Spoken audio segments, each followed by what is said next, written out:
lo, se. Iya, cek, cek, cek. Ada nggak? Iya.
C, C, C.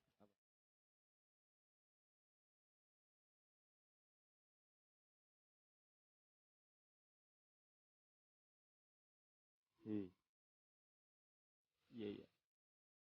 Iya, lo, C, what? C, lo, C, iya, C, lo, iya, C, lo, iya, C, lo, C. Gede? Udah gede? Cukup.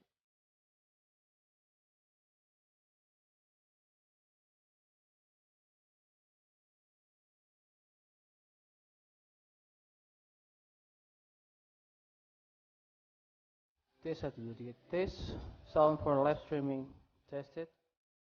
Test 1 2 test for streaming sound check.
May we have your attention, please? We kindly invite you to enter the room and proceed to your seats as we will soon commence with the opening ceremony. Thank you.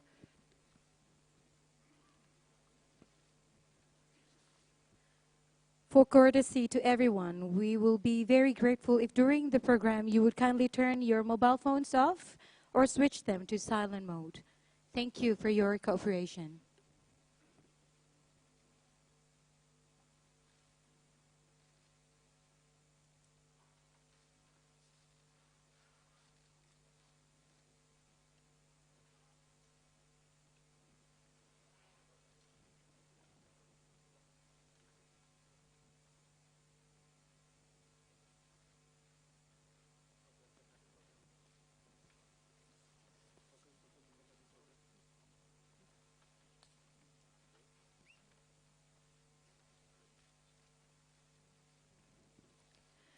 Your Excellency, Madam Retno LP Marsudi, the Minister for Foreign Affairs of the Republic of Indonesia, Ministers and heads of delegation of iora member states and dialogue partners, distinguished delegates, ladies and gentlemen, Assalamualaikum warahmatullahi wabarakatuh. Om Swastiastu. May peace and prosperity be upon us. A very good morning to all of you.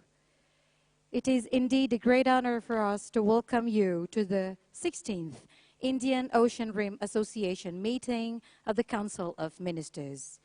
Ladies and gentlemen, we now would like to kindly invite the Minister for Foreign Affairs of the Republic of Indonesia to deliver her opening remarks.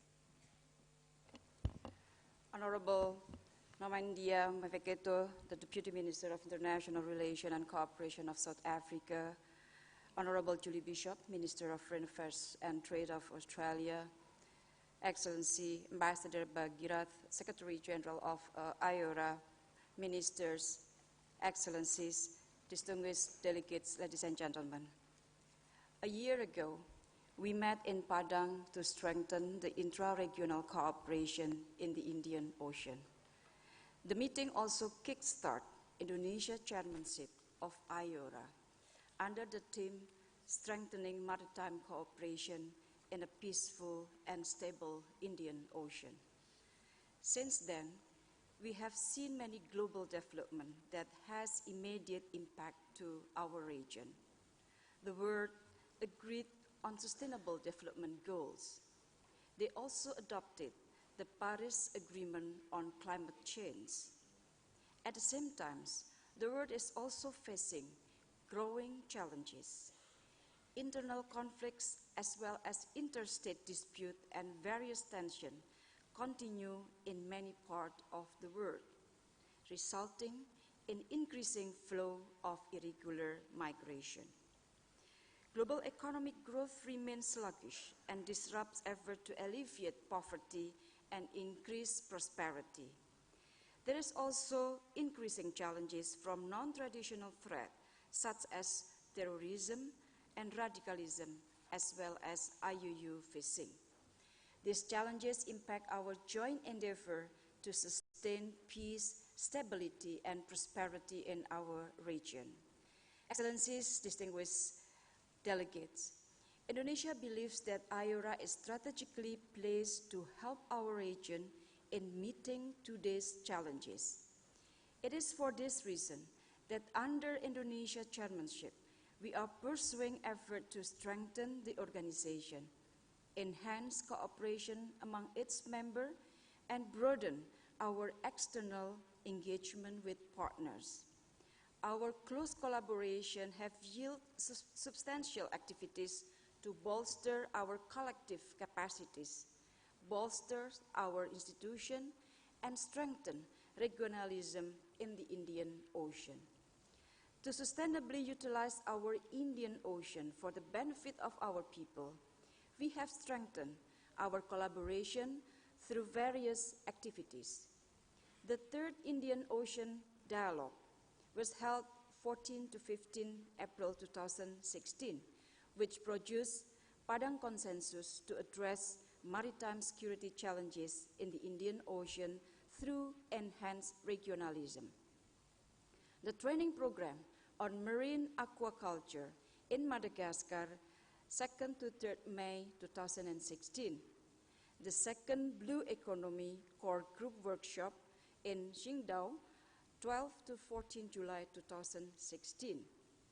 To enhance our business cooperation in our region, we have continued our endeavor to engage our business, among others, through iora Economic Business Conference in Dubai, 11-12 April 2016, meeting of iora Heads of Free Trade Zone Authorities in Chabahar, 19-20 May 2016.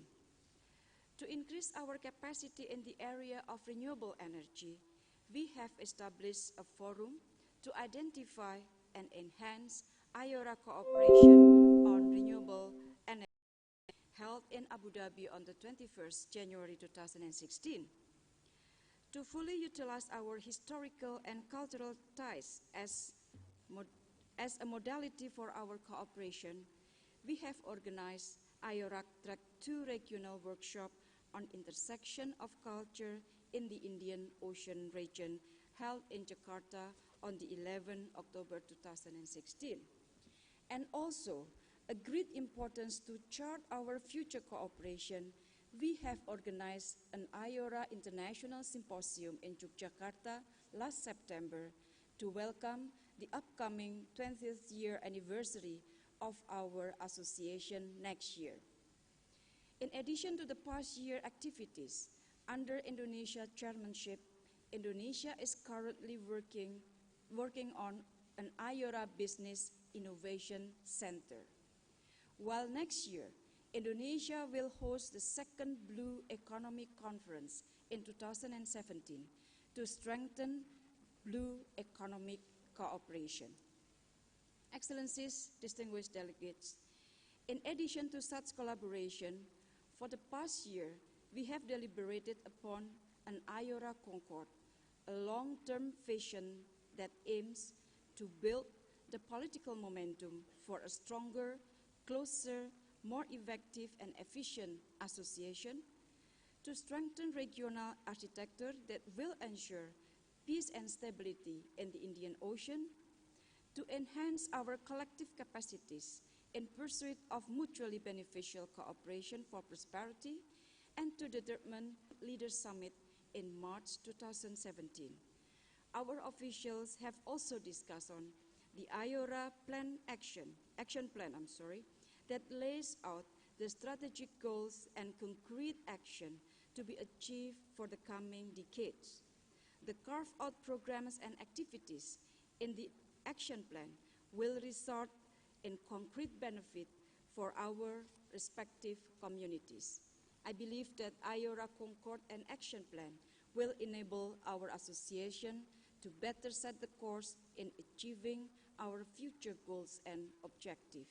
I therefore seek your full support on this essential stage of our association to advance our cooperation further. Colleagues, distinguished delegates, allow me also to take this opportunity to welcome and convey appreciation toward our dialogue partners who are here today with us. Your increased engagement with iora is hoped to result in mutual benefit for our people. I thank you very much.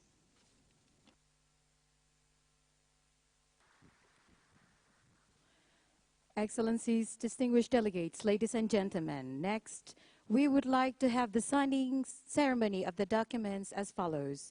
First of all, the addendum to iora Charter by the Federal Republic of Somalia. Second of all, the instrument of acceptance by the Federal Republic of Somalia.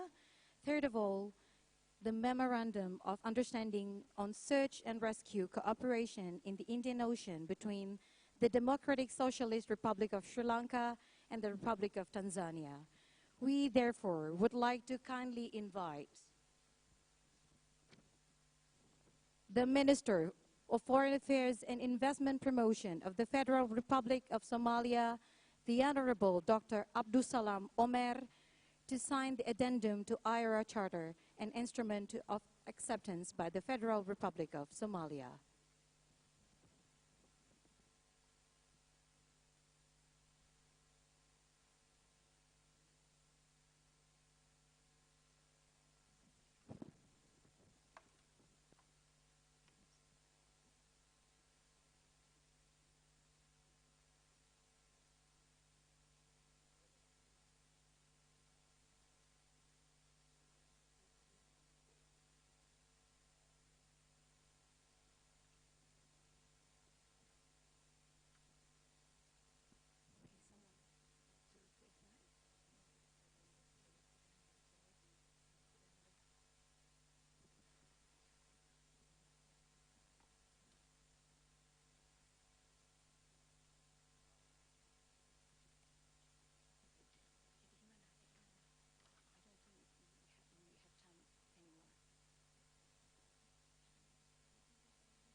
Thank you very much.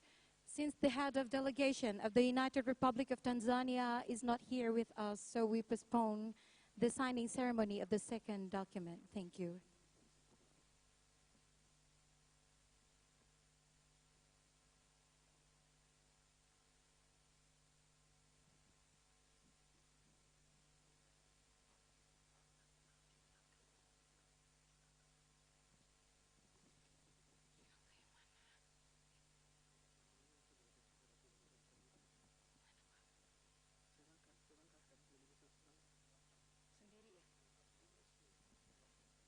We now would like to kindly invite the Honorable Mangala Samarawira MP, the Minister of Foreign Affairs of the Democratic Socialist Republic of Sri Lanka, to proceed to the front for the signing ceremony. Thank you.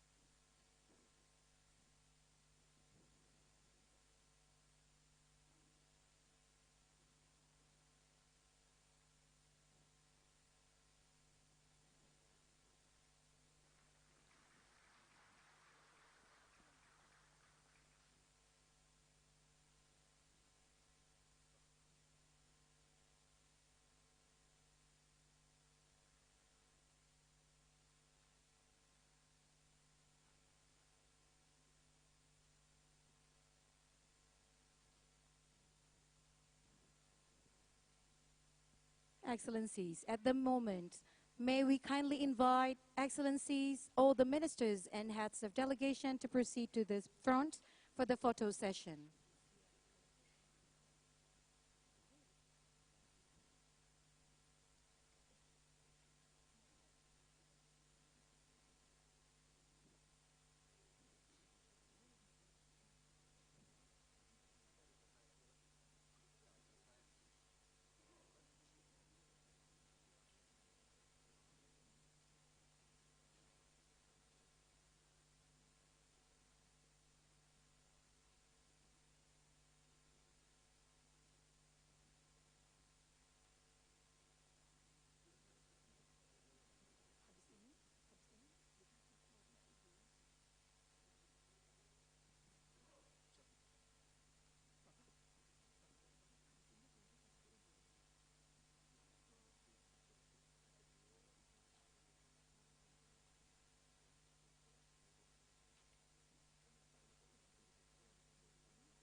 Excellencies, distinguished delegates, ladies and gentlemen, we will proceed to the meeting and we would like to kindly request our fellow journalists to leave the room, please. Thank you.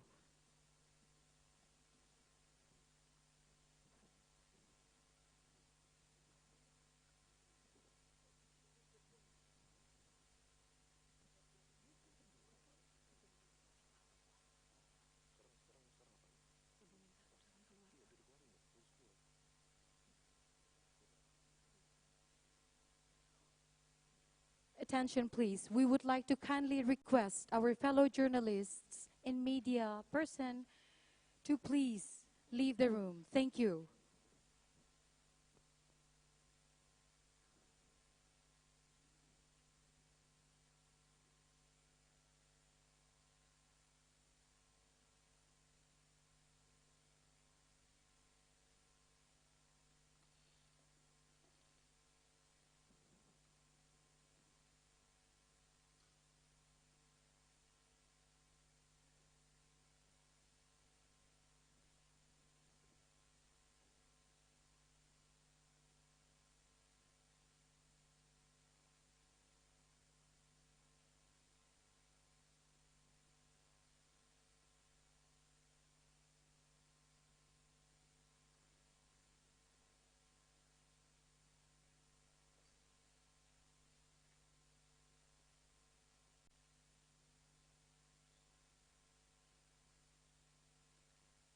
May we now give the floor to the chair of the meeting. Excellencies, Minister, colleagues, first of all, once again, thank you very much for attending this iora meeting. I think I have to appreciate very much the way you support Indonesian chairmanship and looking forward to receiving your continued support for the preparation of the summit next year. I have a sad news to convey to you that my father is just passed away this morning, and he will be buried right afternoon. So that's why, with your permission, I have to leave the meeting room and try to catch up my flight back to my hometown while my mother and my sister and brothers are waiting for me. And the meeting will be continued by Troika. I have the able co-chairs, vice chairman, and also my colleagues will remain here. So once again, allow me to leave the room, and thank you very much for all your sympathy and condolences that you convey to me and to my family. So once again, thank you very much, and now I will leave to my co-chairs to continue the meeting. Ibu Retnu, it was with great sadness that we learned this morning that your father had passed away last night, and we extend our deepest condolences to you at this very sad time. Minister Retnu, you will be leaving to be with your family, but you take with you our sympathies, our support at this sad time, and we of course will continue in your absence. But we thank you for your warmth and your generosity in hosting this conference, and we wish you all the very best as you spend time with your family at this very sad time. So on behalf of the Australian Government and our people, and on behalf of all nations represented here today, we extend to you our deepest condolences.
No, thank you very much. Colleagues, it's really a sad moment, but we've released the chair, so we'll be assisting in continuing with the meeting. We're now on the item of outlining the agenda. And colleagues, you have before you the draft agenda of the 16th COM that has been circulated by the Secretariat. Please allow me to briefly explain the arrangement of the meeting. This morning we will have statements from member states, followed by statements from dialogue partners. I suggest that statements of iora member countries and dialogue partners are delivered in alphabetic order. Following the statements by the member countries and dialogue partners, we will hear the report by the chair of the Committee of Senior Officials. Subsequently, there will be discussion on the preparation of the Leaders' Summit. We will then continue our discussion on reports of previous events and preparation for the upcoming event. Before we conclude, we will come to consideration of COM report and outcome documents. And now we come to the adoption of agenda. I would like to invite members who have any comments to raise their plates. And if there are no further comments, may I propose we adopt the agenda?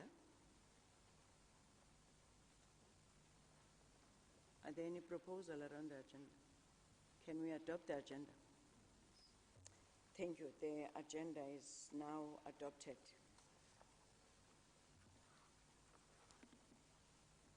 Next, I would like to invite the Secretary General to deliver his report.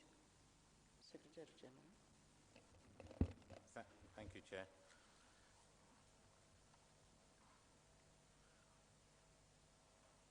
Honorable Nomaindia Mafeketo, Deputy Foreign Minister of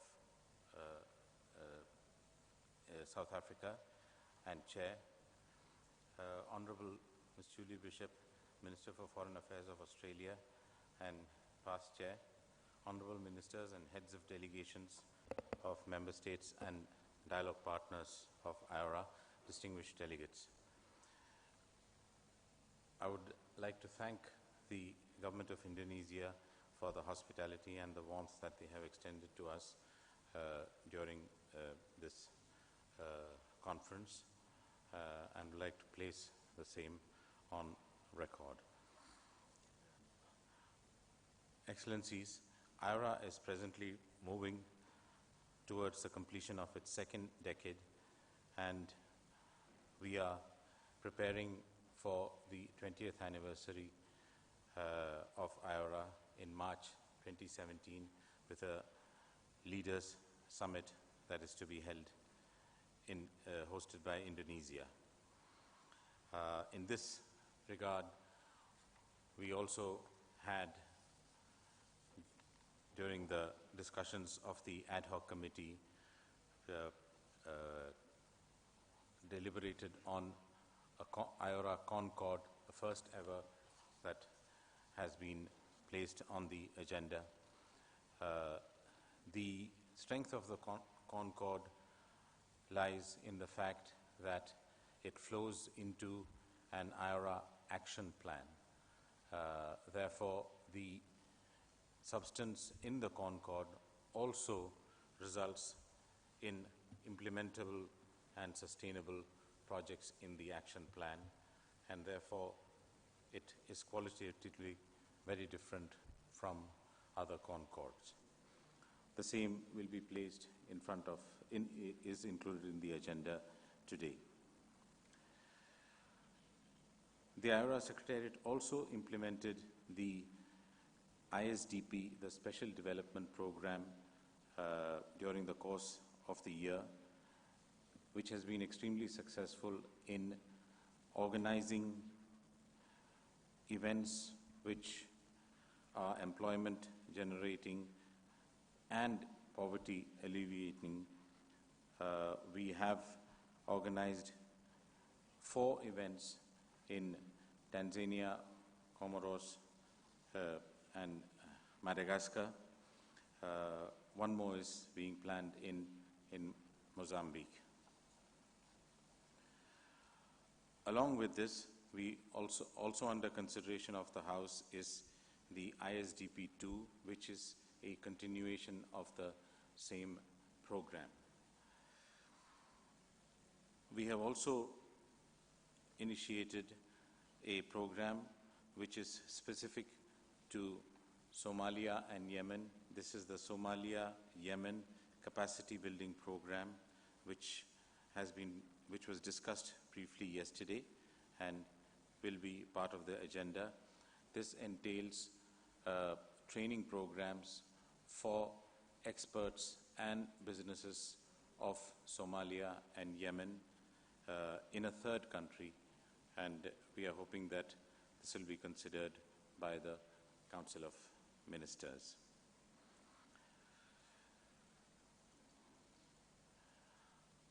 We have reached a stage where the issue of strengthening regionalism attains relevance. The government of Indonesia had also organized an international symposium, Learning from the Past and Charting the Future, which examined the work of iora in the past and also charted and gave ideas for the future. I think it was an extremely useful exercise, and its recommendations also could be considered by the House. They were extremely useful in strengthening the architecture of regional cooperation of iora for the next decade. During 2013, the process of approaching Myanmar for regarding their membership of iora was initiated by the then chair, Australia, and then there was a pause because of the elections that took place. The House briefly debated, the Committee of Senior Officials briefly debated the possibility of reopening the negotiations with the process of Myanmar's membership, which also we hope to commence in the near future.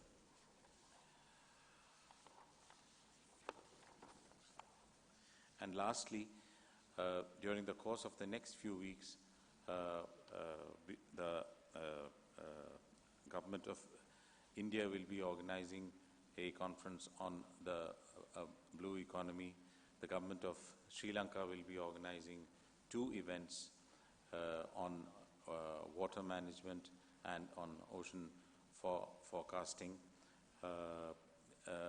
These have been circulated to member states. It would be excellent if the turnout for these events is optimal.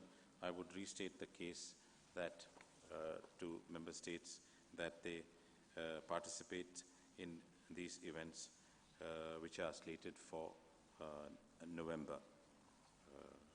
And with that, we hope that the deliberations during the course of the day would be useful, and we would be able to come out with the ideas that have been mooted for the Leaders' Summit in March 2017.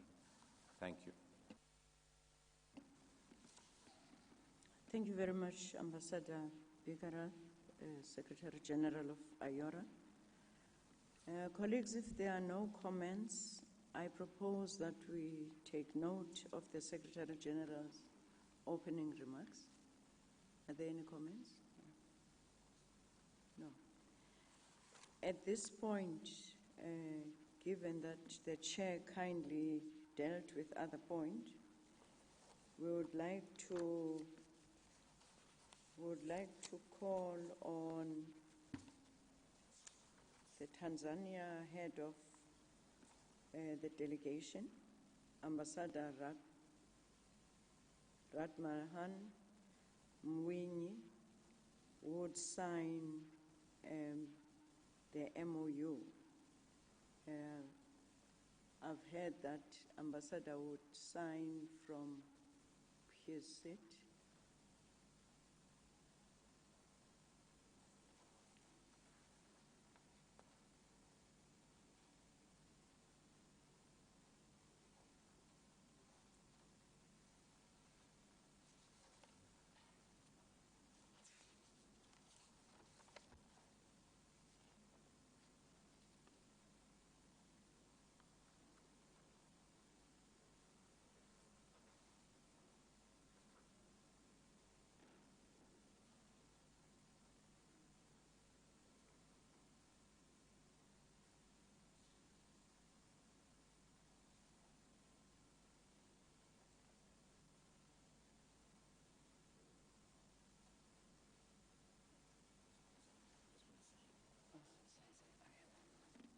Thank you very much, and congratulations for signing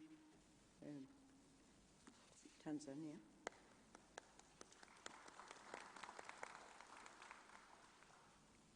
Colleagues, we now come to the end of the open session. We will take 15 minutes break.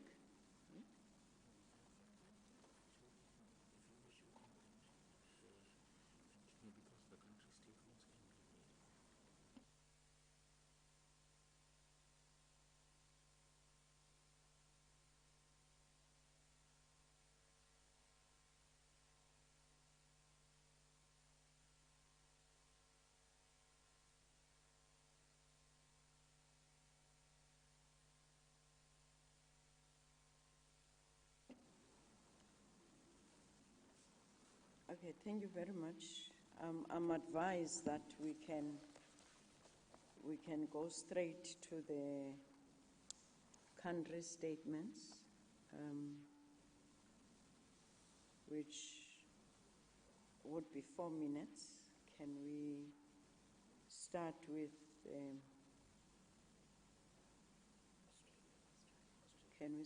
Australia? Thank you, Acting Chair. Heads of delegations, dialogue partners, colleagues. On behalf of the Australian Government and our people, I extend again our deepest sympathies to Ibu Retno on the death of her father.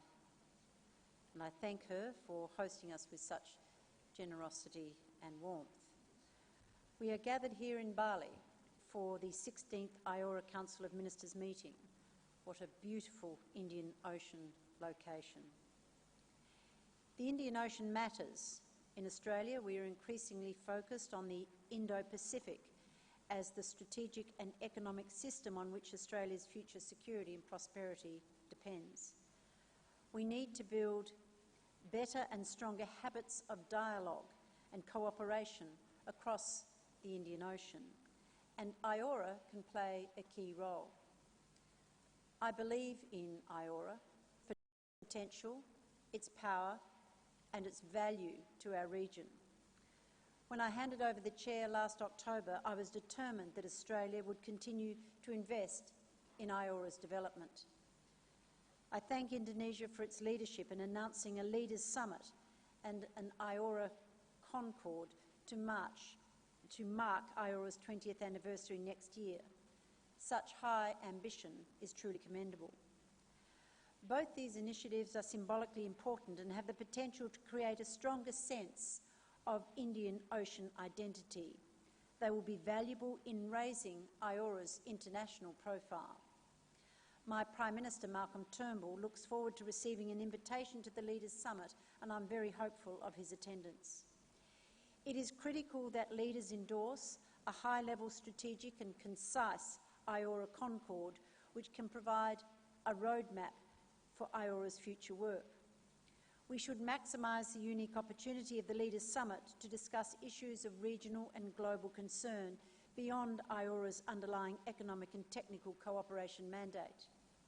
Maintaining maritime safety and security remains a key priority for Australia. Another issue leaders should discuss is countering terrorism and violent extremism.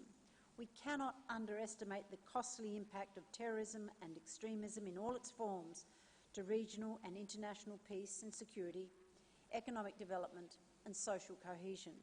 I hope to see productive discussions by our leaders on this and other important issues. Australia puts great emphasis on harnessing the power of innovation to tackle global development challenges and to improving economic productivity in our region. A year ago in Padang, I launched Australia's $3 million Blue Economy Aquaculture Challenge. The response to this challenge was overwhelming, with 220 new ideas from 41 countries. The 9 winning innovations, which I announced at the Our Ocean Conference last month in Washington, were selected on their potential not only to transform aquaculture globally, but also to significantly improve the economic and development benefits for communities in the Indian Ocean region. The projects range from bioengineered algae to delivering vaccines to fish through insect-based protein ingredients for fish feeds, to new ways to grow seaweed that are adapted to suit women farmers. We were delighted to see that several of these winners were from IORA countries, including Madagascar, Thailand, Tanzania, South Africa and Malaysia. Today, I'm pleased to announce a 10th and final winner of our Blue Economy Challenge. It's an exciting collaboration between World Fish and Australia's own premier scientific agency, the Commonwealth Science and Industrial Research Organisation, or CSIRO. The project will bring cutting-edge Australian fish feed research to emerging markets. The team will begin its work here in Indonesia, working with local shrimp farmers from the Aceh Aquaculture Cooperative to trial this innovation. Alongside the blue economy, a key priority for Australia in IORA is women's economic empowerment. Australia held a high-level IORA Women in Business Symposium in Jakarta earlier this month, bringing together senior business leaders and Chamber of Commerce representatives from 14 IORA member states to discuss how businesses can support the economic empowerment of women in our region. Empowering women is not only the right thing to do, it's the smart thing to do. I'm pleased to report that 8 companies signed on to the United Nations Women's Empowerment Principles at this event, including the first ever from Madagascar and Iran. I'm encouraged to see other member states seeking to put women's empowerment initiatives on the agenda. It's critical that we all support this important work. Later this afternoon, we will adopt an IORA Declaration on Gender Equality and Women's Economic Empowerment. We know that investing in women and girls and promoting their full participation in the economy is critical to economic growth and sustainable development in the region. Endorsement of the Declaration is a powerful statement of intent. I remain convinced, you'll be pleased to know, Secretary-General, that a strong Secretariat is vital to a strong association. That's why I announced today that Australia will make available $100,000 for institutional strengthening and capacity building activities for the IORA Secretariat and its staff. We'll also continue our efforts to encourage broader member state engagement in IORA activities with a further $100,000 contribution to the IORA Special Fund. As the only ministerial-level forum spanning the Indian Ocean, I remain committed to our collective efforts to make IORA a stronger and more practically oriented regional institution. Thank you.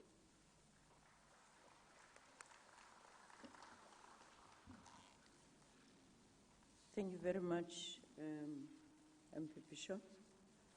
I will now invite Bangladesh. Thank you. Her Excellency, the Chair, distinguished member of IORA, observer states, Excellencies, dear colleagues, very good morning to you all.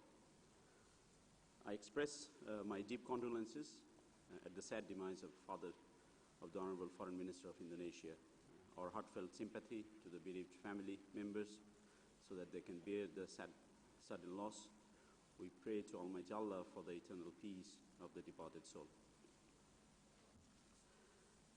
Excellencies, I deem it a great honor and opportunity to be here in the beautiful island of Bali to attend the 16th meeting of the Council of Ministers of Indian Ocean Dream Association. I thank the brotherly government of Indonesia for their warm hospitality and iora Secretariat for excellent arrangements. During the last 2 decades of its existence, there is much that the iora can be proud of. It has evolved into a responsible forum that comprehensively addresses regional and global security issues pertinent to the Indian region. Through sustained dialogue and cooperation, it has gathered strength and now playing as key driving force to ensure development, peace and stability in the region. It is heartening to see that iora is taking resolute steps in the right direction, as it is going to organize its first ever summit in March 2017 on the occasion of its 20th anniversary. As iora is going to have its first ever summit in March 2017, from our side, we have some specific deliberations across 6 priority areas of the organization. Firstly, on the blue economy, it's an evolving concept in the development dynamics, and it is gaining rapid ground as newer technology and techniques are in the offing to explore the resources offered by sea. International workshop on blue economy in Dhaka in 2014 and first ministerial blue economy conference in Mauritius were a right step in forging greater cooperation in areas of maritime fisheries, shipping, seabed exploration, and renewable energy toward achieving a sustainable blue economy in the region. Secondly, on the trade and investment facilities and tourism, the second Economic and Business Conference in the UAE ushered the new era in ocean-based trade and development. To realize the full potentials in the tourism sector, we need to consider liberalization of visa regime and enhance land, air, and maritime connectivity within the region. To this end, we appreciate iora's feasibility study on tourism. We hope we will be able to have a clear set of ideas for our leaders to decide in this regard in the summit in March 2017. On the academic science and technology, track 2 initiatives are the pitfalls of development in the 21st century. We could introduce student, faculty, and researchers exchange program amongst the educational institutions of iora member states and dialogue partners to foster networking. With this view in mind, we have proposed in the iora action plan establishment of a technical and vocational university in Bangladesh, which will be a melting pot of all students, academics, and researchers of the region to the best benefit of the teeming million.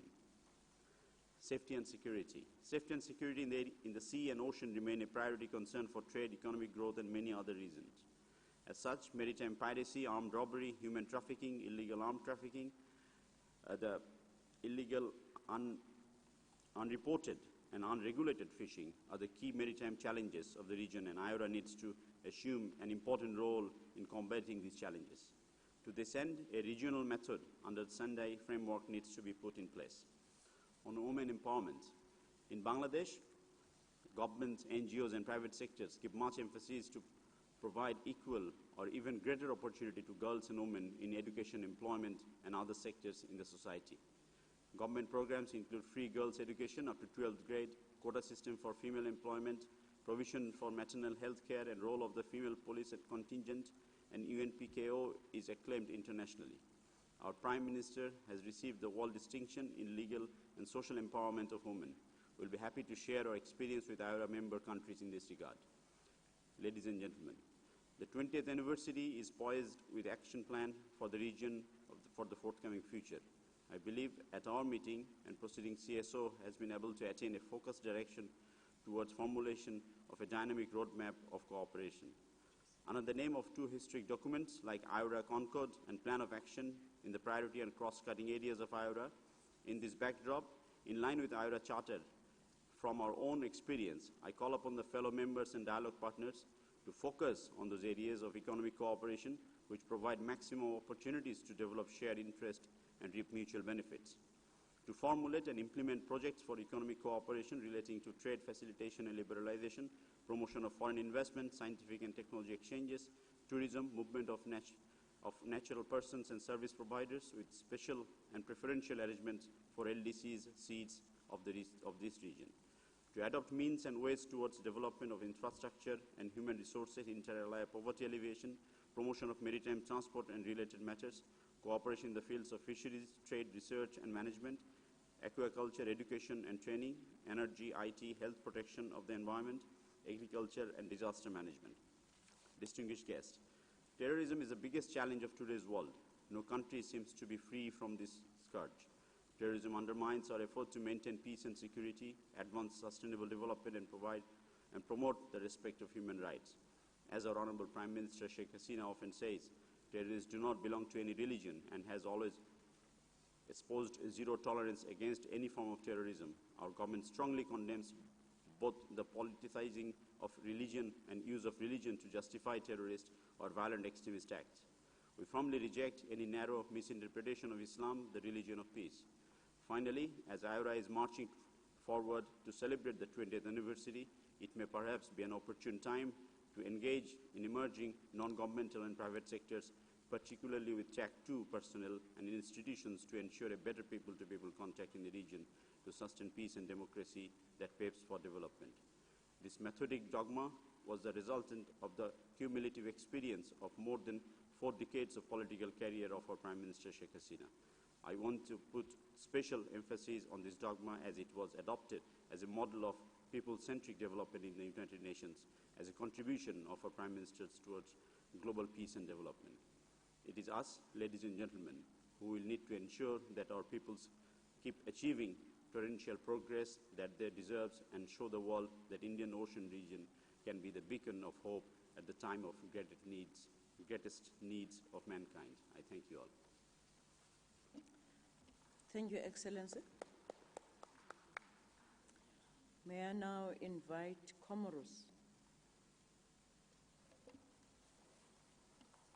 Thank you, Madam Chair.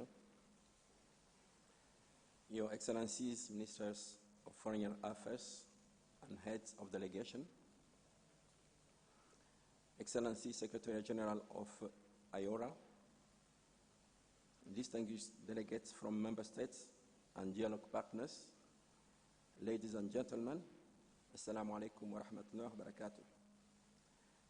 First of all, I would like to express my sympathy and condolences to the Minister of Foreign Affairs of the Republic of Indonesia.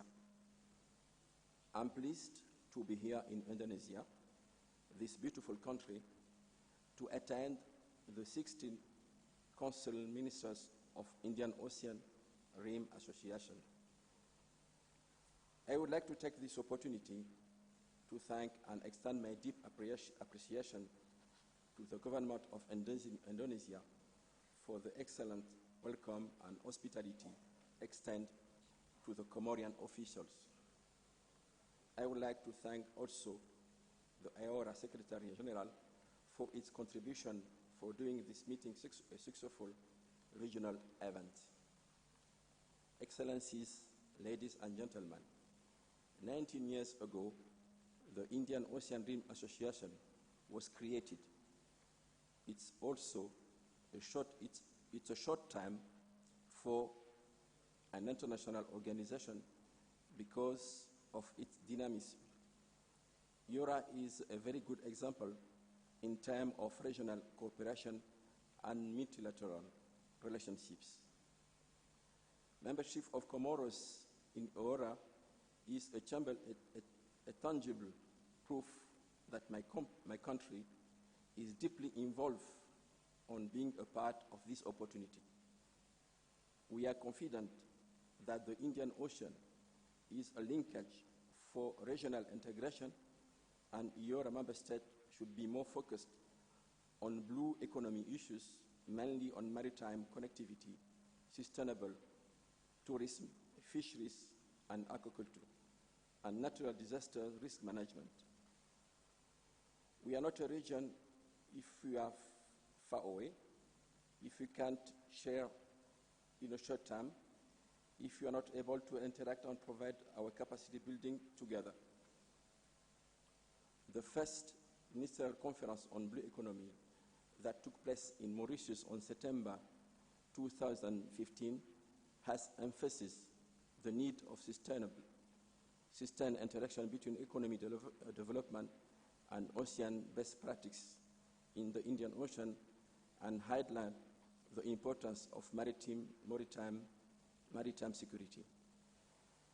Excellencies, ladies and gentlemen, in that process, the government of the Union of Comoros has hosted a workshop on seafood handling, post-harvest processing, and storage of fisheries and aquaculture products last September, and the SDP program, which was a success. This is to say how deep Comoros is interested to build capacity and share best practices with iora member states. This is also to address the national economy challenges with a focus on economic growth and poverty alleviation. Thus, this is my privilege to express the government interest in conducting a new project under ESDP 2 on maritime connectivity. However, we have to remember that we have a big challenge regarding security, transnational crimes, and piracy. The Indian Ocean is a main route to the east, to the Asian Ocean. We have to share effort for peace and security, which are the basis of development. In conclusion, the Indian Ocean is a treasure of opportunity which remain untapped. It's our chance to record enormous result in our project and program, mainly in the field of renewable energy, which is still a big challenge in my country. I believe this 16th Council of Ministers will be successful. Excellencies, ladies and gentlemen, thank you for your attention.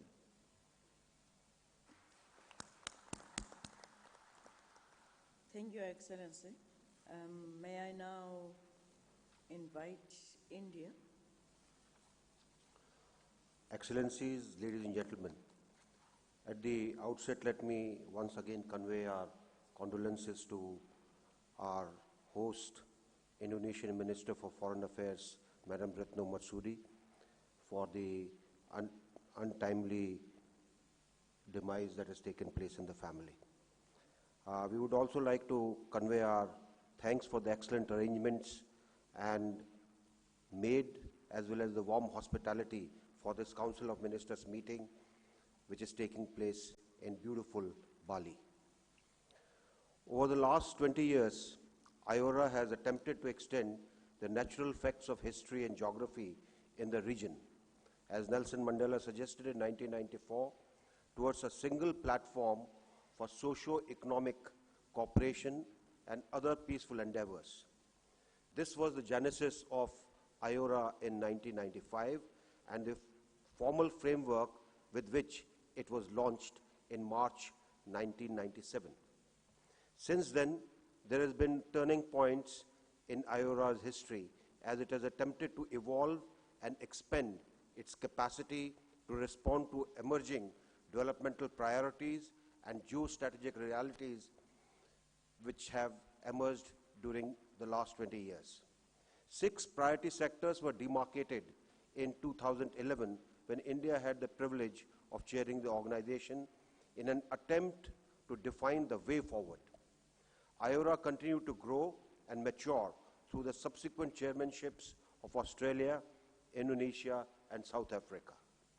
All of us are currently working with Indonesia, the current chair, towards an iora Concord and an action plan and the commemoration of the 20th anniversary of the association with the first iora Leaders Summit in March 2017.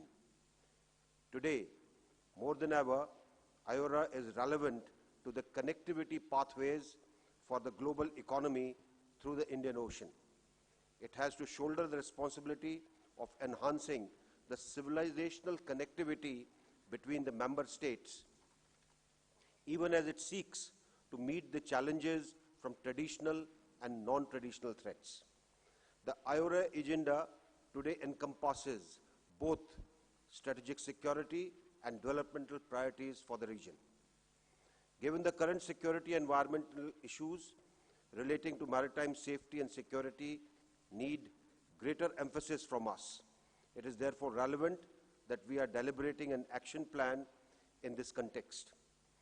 As Prime Minister of India has said repeatedly, the Indian Ocean littorals have to shoulder responsibility of security and growth for all in the region. The acronym for this, SAGAR, means ocean in Hindi.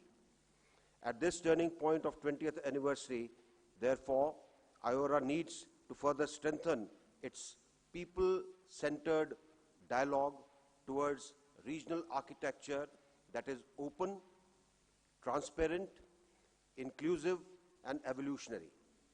Progress and prosperity, multipolarity, and multilateralism, shared strategic and security goals, safety and security of our trade routes, sharing of best practices, and bridging gaps in capacities will help us further harmonize our diversities towards a common conviction and a common capacity and a unified response. One of the most critical areas for such response is that of countering security challenge such as terrorism and combating the emerging threat from non-state actors, at times with state sponsorship. There needs to be a zero tolerance for direct or indirect support to terrorism, an outright rejection of state-sponsored terrorism, a clear isolation and strong sanction of perpetrators, organizers, financiers, and sponsors of terrorism. This will help us to protect and preserve our symbiotic integration in the Indian Ocean Rim and also give the younger generation in our countries a future that meets their aspirations. On the developmental side, in a forward-looking vision, iora members have resolved to come together to further a collaborative agenda on the blue economy, women empowerment, and water technology sector. iora is not only about ideas, but about creating fundamentals for implementation of these ideas.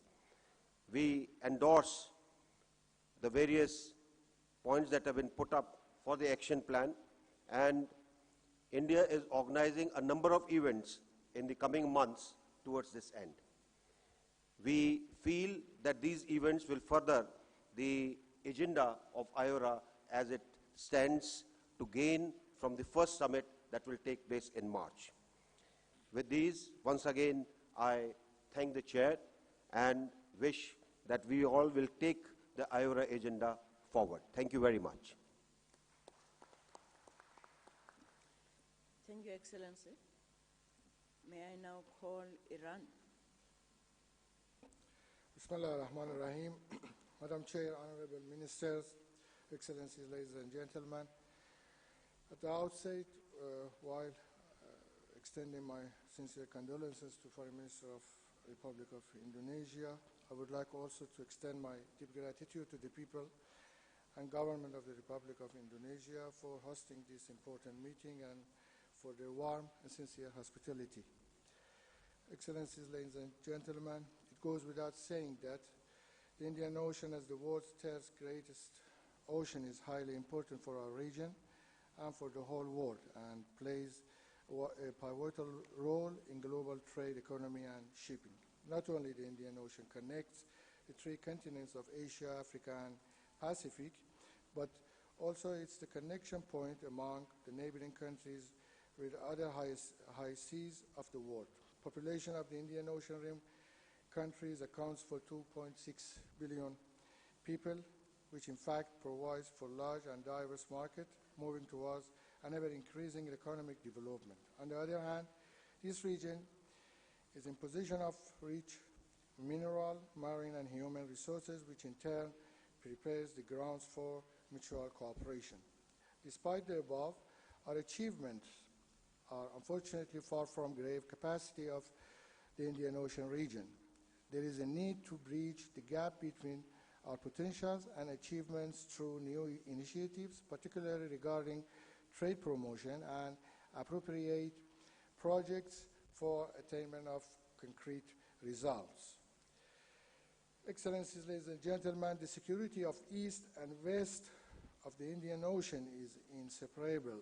Without a doubt, the attainment of peace and stability, as well as social and economic development in this region, needs cooperation and synergy among the regional countries through focusing on commonalities in order to secure mutual interests. Today, the Islamic Republic of Iran has strongly stood against extremism and terrorism in the region and believes that illegitimate interference of the powers is the main reason for continuation of violence.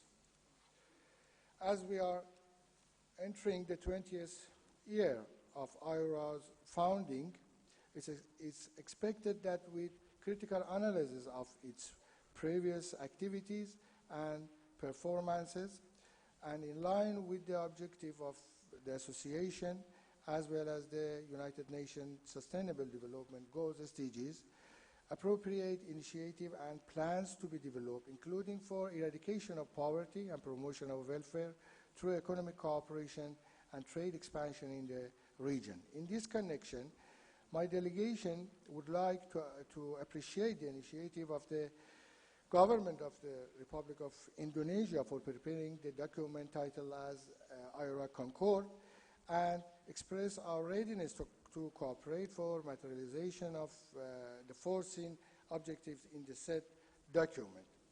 The Islamic Republic of Iran attaches great significance to strengthen of mutual cooperation among the countries of the region. And in this regard, the Regional Center for Science and Technology Transfer, IORA STT, was established in Tehran in 2008 for strengthening scientific and academic cooperation, with budget allocated by the government of the Islamic Republic of Iran. This center is trying to develop research, exchange experience, and transfer technology amongst the member states through hosting scientific meetings, workshops, and training courses, as well as scientific visits and regional exhibitions. In addition, the Islamic Republic of Iran hosted the first meeting of the IORA Free Trade Zone in Chabahar, Free Zone of Iran in May 2016 with participation of the member and dialogue partner countries in order to promote trade between member states of the association. In this meeting, participants agreed on an initiative to create a regional mechanism for cooperation of free trade zone of the member state, and we hope that the initiative would be implemented soon. Also, I need to underline the important role of the ocean port of Chabahar in the establishment of economic and cultural ties between the two sides of the Indian Ocean. I hope the outcome of and the arrangement of this meeting would be implemented at the shortest possible time, and this in turn will facilitate the development and strengthening of mutual cooperation within the framework of this association. Once more, I do acknowledge the efforts of the people and government of Indonesia for the warm hospitality. I also appreciate the Secretariat for making arrangements for successfully holding this meeting. I thank you all. Thank you, Excellency. I now call on Kenya.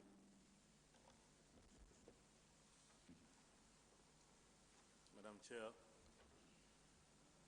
and Co-Chair, Honorable Ministers, Heads of Delegations and Dialogue Partners, Ambassadors, present members of the Diplomatic Corps, our Secretary General, distinguished guests, participants, ladies and gentlemen, let me first and foremost extend our sincere condolences to the Honorable Minister for Foreign Affairs of Indonesia, who has this morning lost her father.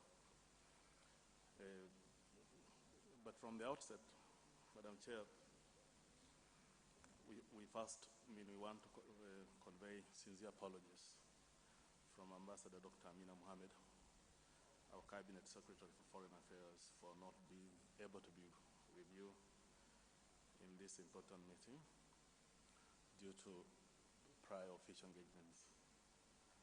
Ambassador Amina Mohammed has, however, conveyed a message of goodwill to the government of Indonesia for hosting this important meeting, and has also wished her colleagues success during the deliberations.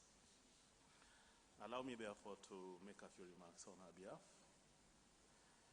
Honorable Ministers, ladies and gentlemen, the 16th session of the Indian Ocean Marine Association Council of Ministers is taking place at an opportune time following milestone international conferences, including the 10th WTO Ministerial Conference, the 14th UNCTAD Conference, and the TICAD 4-6, which Kenya was honored to host.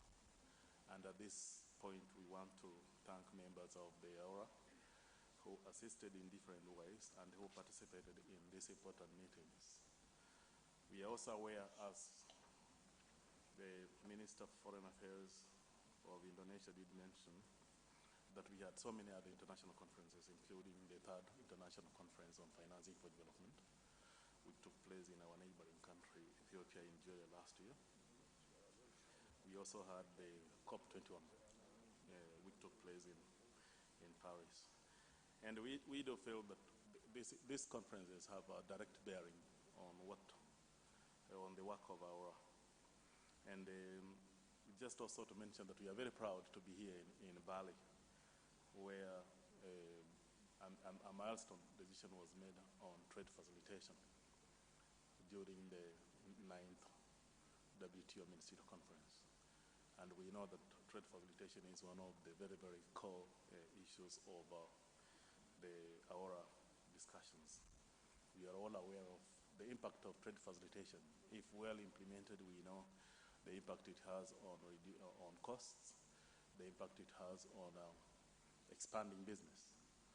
And therefore, we are very much happy to report this morning that Kenya is one of the countries that have already ratified the Bali package on trade facilitation, and we have actually deposited the instruments of ratification to the WTO Secretariat in Geneva. Without going into specific relevance of each of the conferences that we have mentioned, we want to reiterate that Agenda 2030, which was adopted, and of course the Sustainable Development Goals, which was endorsed by the heads of state and government, is very key to the work of the iora. And we know that most of the specific goals, SDGs, are very relevant to the work that we do. And therefore, I think we have to take a lead in a very important aspect of the SDGs, and that is a strengthened global partnership for development, whereby we have to take the lead at the iora level, then of course before we go to the continental, to the other levels. We have so many issues in the SDGs, including the gender issues, which are part of our discussions today, the climate change issues, and the oceans, which is of course the main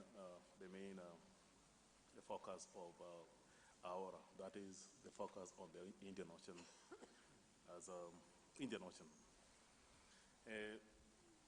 Honorable Ministers, ladies and gentlemen, the Indian Ocean Rim was born just 2 years after the formation of the World Trade Organization.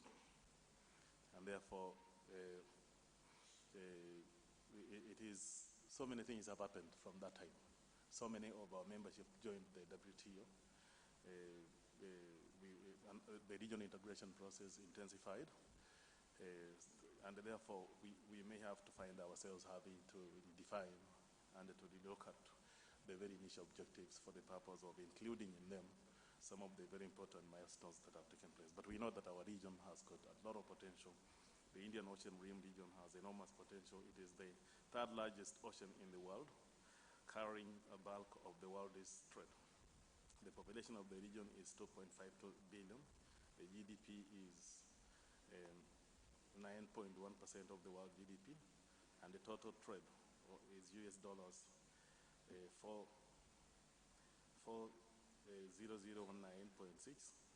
which is a very critical, figure for us to really capitalize on. Honorable Ministers, ladies and gentlemen, in March 2017, Aura will be holding the 20 years, celebrating the 20 years anniversary since it was established. As we prepare for the 20th anniversary commemoration, it is important that we reflect on the performance of this important organization. Over these years, as we already said, a number of events have taken place, but we have made significant strides in certain areas, but we still have a number of challenges in areas that we have to build on the successes we have made with the view of improving on areas that we had some challenges. Honorable Ministers, ladies and gentlemen, at the continental level, on 15th October 2016, the African heads of state and government adopted and signed the African Charter on Maritime Security and Development.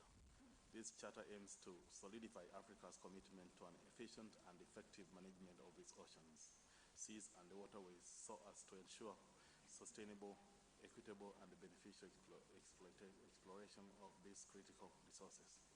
It is a legally binding instrument that will facilitate the consolidation of efforts in combating maritime security, threats, and promote trade, sustainable exploitation of maritime resources, as well as provide opportunities for wealth and job creation. As a country, we are fully committed to the objective priorities of the Indian Ocean Rim Association. In recognizing the potential of the blue economy to Kenya's overall development agenda, the government has created a dedicated state department for fisheries and the blue economy. Further, a committee has been established to focus on the development of Kenya's blue economy in order to optimally exploit this potential. These initiatives at the continental level and of course at the national level will go a long way in complementing the work of our. We would also like to sincerely thank in conclusion, first and foremost, just to congratulate our neighbor, Somalia, who has just joined our group, and also Tanzania for signing the MOU on search and rescue.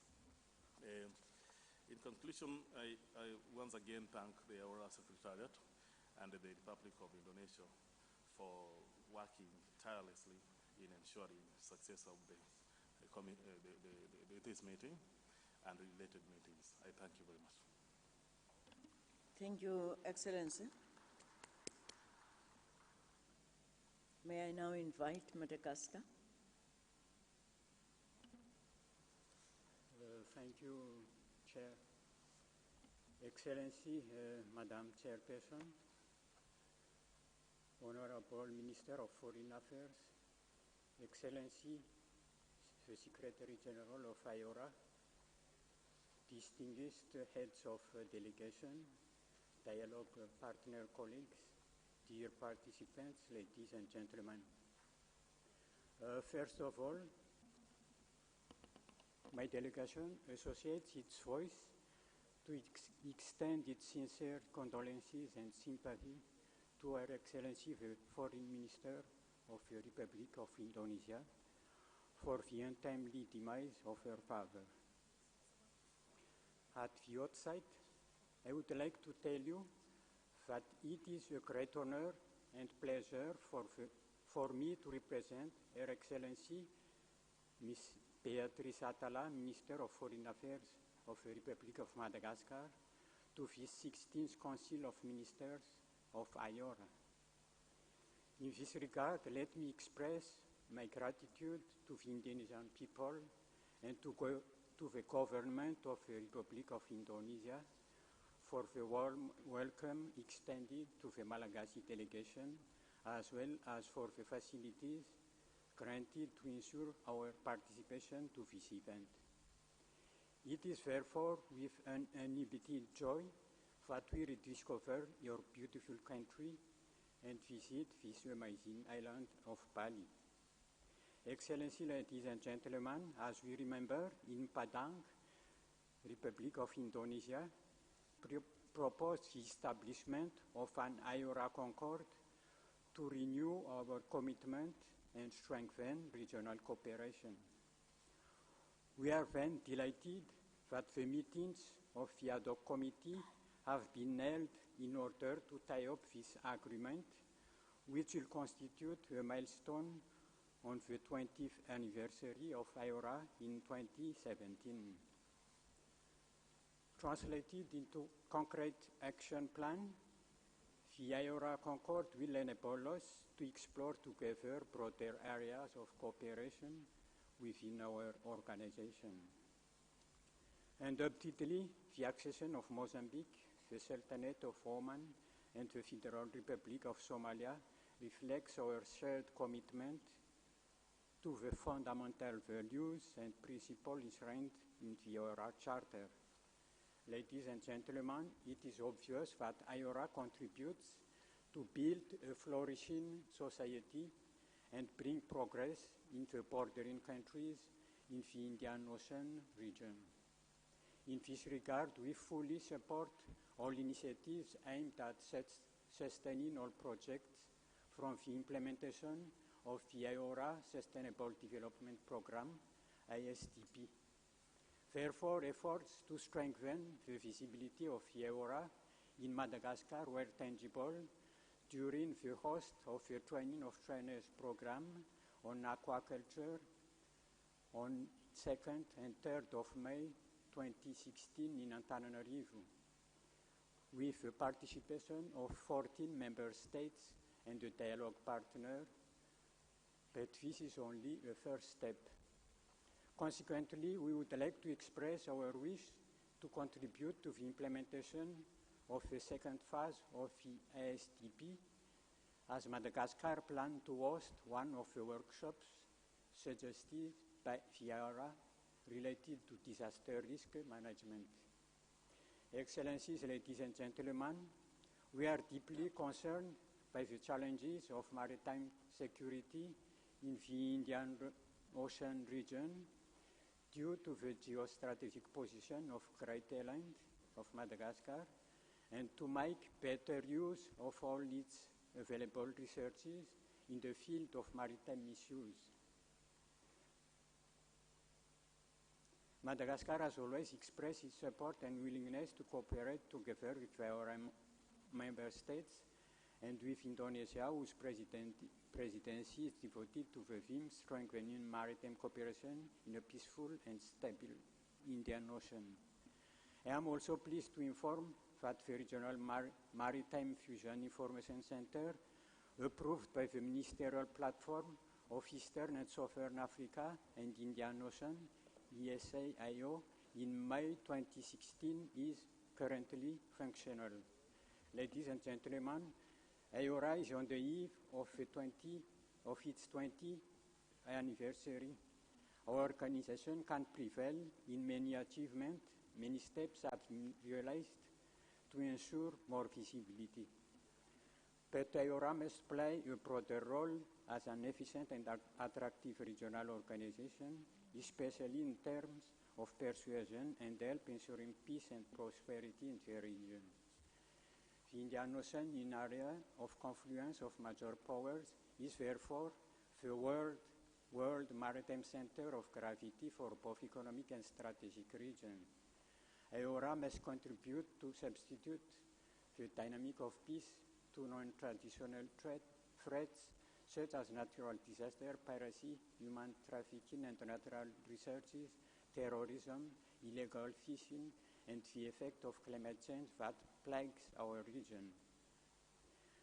I would like to highlight the initiative of the Malagasy government in putting the private sector at the forefront to enable it to achieve its goal of boosting economic growth. Indeed, the President of the Republic of Madagascar opted for the development of a national development plan, which will contribute to secure and encourage domestic and foreign investment and promote the establishment of a favorable business environment. The iora, in this perspective, guarantees the networking of our chambers of commerce through the strengthening of economic cooperation and mutually profitable trade to member countries. Furthermore, the recent participation of a delegation led by the Vice President of the Chamber of Commerce and Industry of Antananarivo at the Symposium on Women Business and the 22nd iora Business Forum from 11 to 13 October in Jakarta remains an eloquent testimony of her interest in the economic empowerment of women and their effective contribution to economic and social progress in our region. Excellencies, ladies and gentlemen, we have to admit that iora member states face numerous challenges, but our organization has a social accountability towards people of the Indian Ocean to lay the groundwork for future action. Therefore, we wish long life to our regional cooperation. Thank you for your kind attention.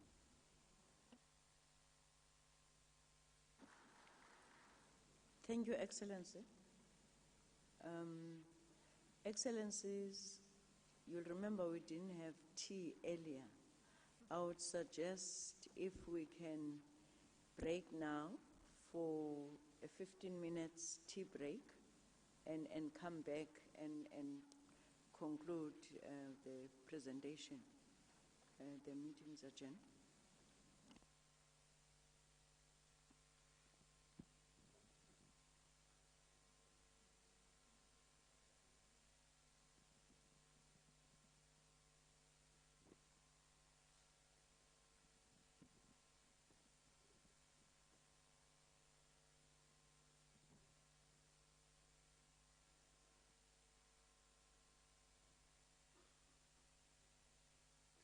Ladies and gentlemen, before we move to the next session, we would like to invite you to enjoy the coffee break that have been prepared at the next room. Thank you.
Ladies and gentlemen, as the next session will commence very shortly, please kindly resume your seats. Thank you.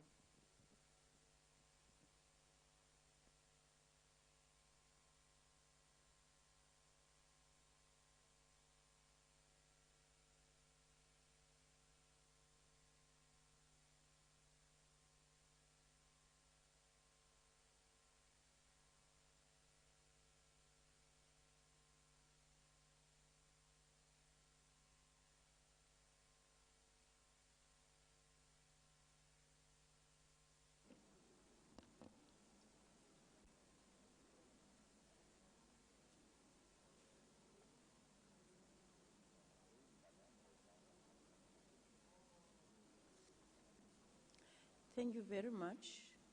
Can we continue with our program?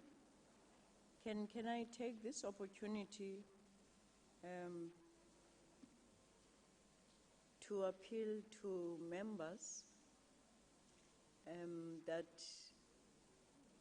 as much as we're saying 5 minutes, we won't mind, especially now, even if it's lesser than that, but definitely not more than that. We have a deadline of 12 o'clock for lunch. We still have many outstanding interventions as well as dialogue partners. So if I can appeal for,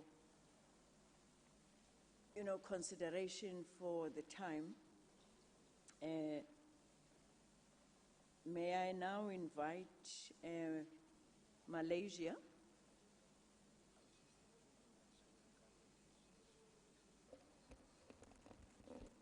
Bismillahirrahmanirrahim. Assalamu alaikum wa rahmatullahi ta'ala wa barakatuh. Her Excellency, Madam Chairman, His Excellency, Secretary General of iora, Excellencies, distinguished guests, ladies and gentlemen. I would like to convey on behalf of the government of Malaysia and my delegation our deepest condolences and sympathies to Her Excellencies Ibu Retno Marsudi and her family for the loss of her beloved father. I would also like to express my appreciation to the government of Indonesia for the kind hospitality accorded to me and my delegation during our stay in this scenic island of Bali. I would like also to congratulate Indonesia for the excellent arrangement for this meeting. Madam Chairman, the world is currently faced with multifaceted challenges, in part due to economic downturn. According to the IMF, global growth in 2016 is projected to be just 3.2%. This weak trend is forecast to continue to 2017, with various factors that have dampened the global economic recovery.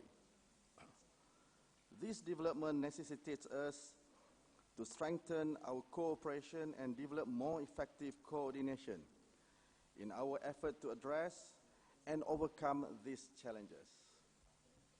Hence, it is imperative for our member states to continue to stand united and work collaboratively to harness an inherent advantages of the Indian Ocean region.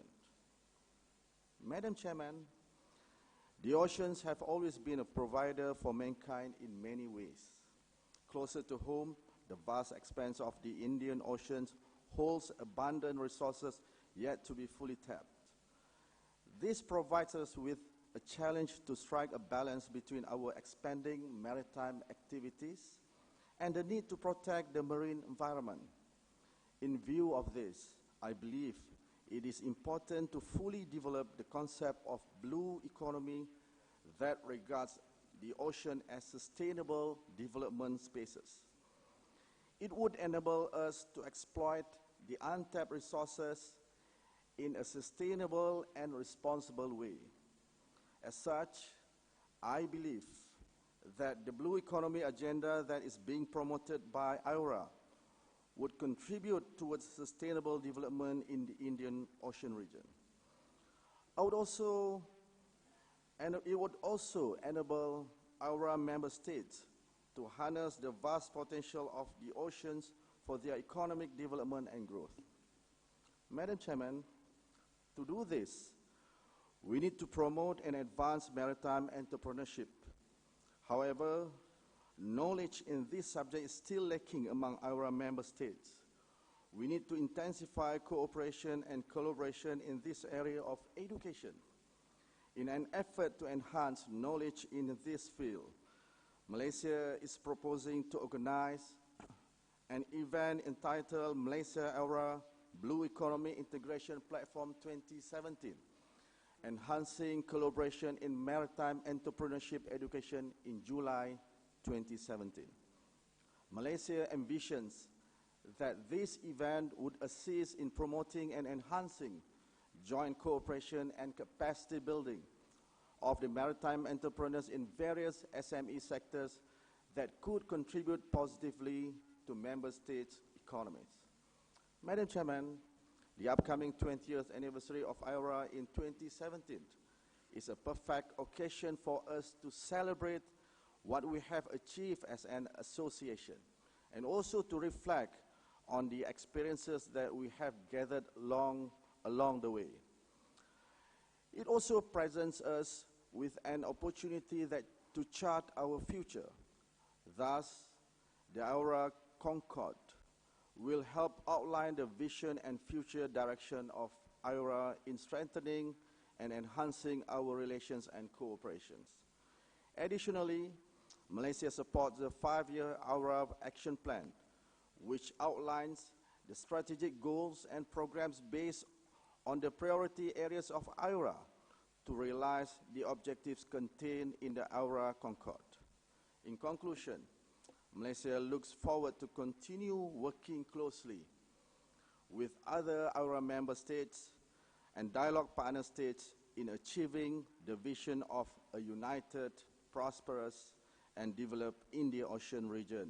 With that, thank you, Madam Chairman. Thank you, Excellency. May I now invite Mauritius? Madam, let me first express our deepest sympathy to the Minister of Foreign Affairs and his family for the difficult period they're going through. And I would like also to thank the government of Indonesia for its legendary hospitality. And third, I need also to thank and congratulate the Secretary General of the IORA, Mr. Bagirat, who has done an incredible job, a lot of dynamism and a lot of commitment also. We have around this table probably the best and the worst of this planet in terms of revenue per capita, in terms of development also. We have around this table the ICS, short of BR, ICS, which is India is there, and China is there, and South Africa is there also. So the issue today is more of seeing how IORA can play a role within this large family of nations. I feel that the common objective we have is to learn to live together. If we want to look at what differentiates us, then we'll leave this room and go home. But if we feel that we can work together, that we have things which are complementary, then this is what we should do. And I deeply appreciate as a Mauritian the huge involvement of developed countries in Africa, whether it be the French initiative, whether it be the FOCA initiative from China, whether it be from India, the India Forum, India-Africa Forum. There's a huge work being done to connect with those who need to be connected with for development, for investment.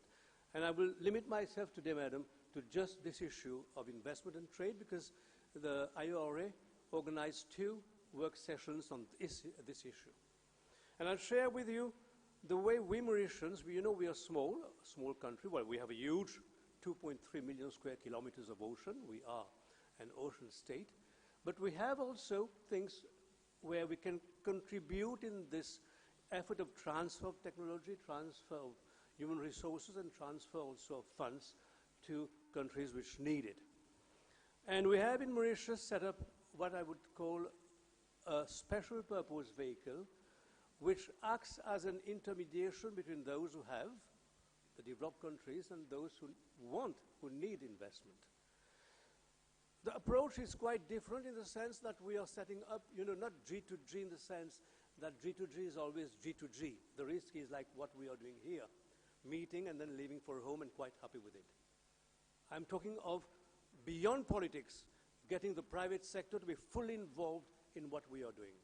And this is where probably the role we are trying to play in our own humble way is to see how we can ensure that there is an instrument that can exist whereby projects from the private sector, whereby financing from the private sector and government can move into African countries that are in dire need of projects, of investment, and naturally for employment creation.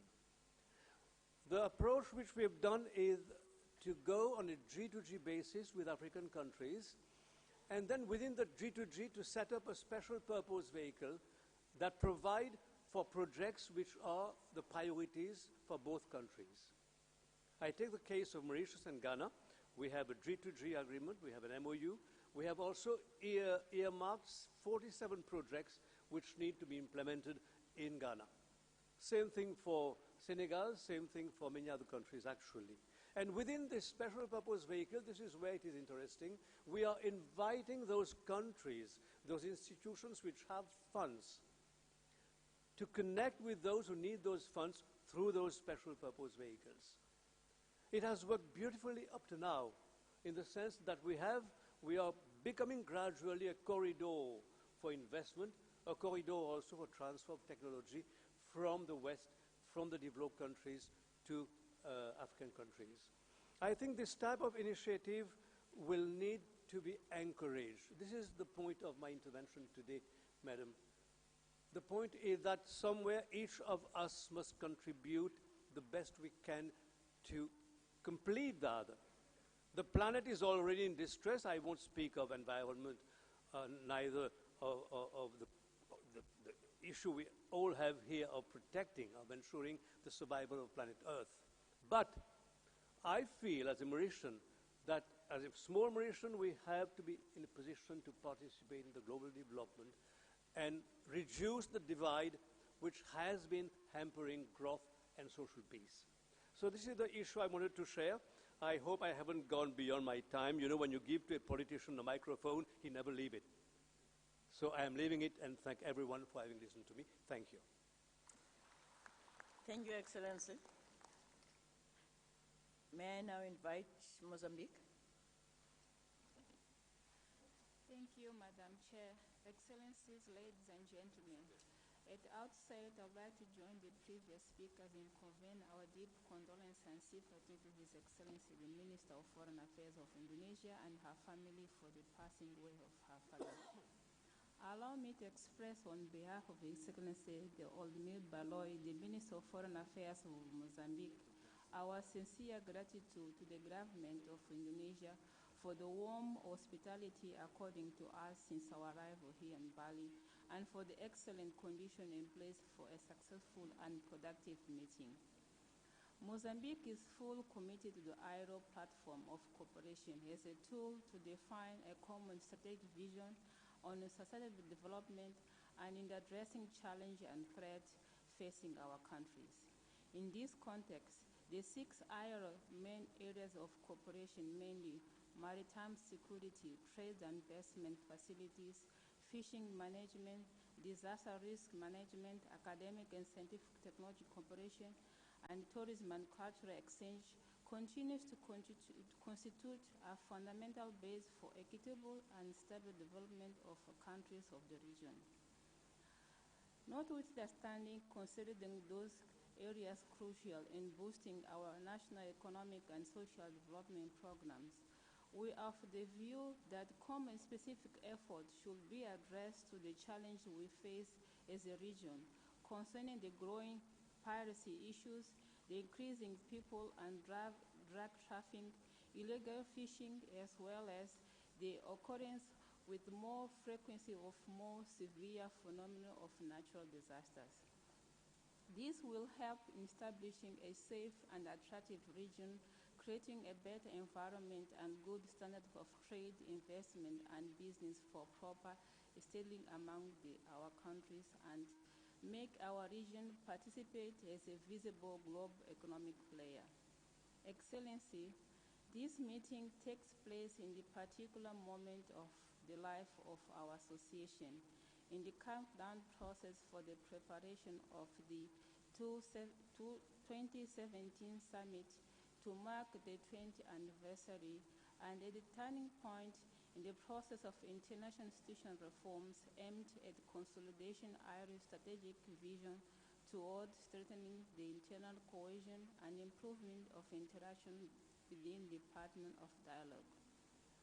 During this process, the IRA should endeavor to affirm its capacity to unite, to promote and defend the interests of the Indian Ocean region by addressing together the current challenge and also to maximize the opportunities.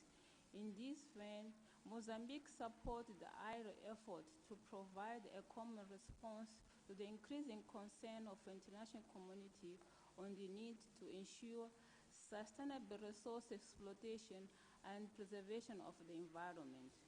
Therefore, we are encouraged by the IRA effort to put the issues related to sustainable development on the top of its agenda, mainly through the group of the Blue Economy concept.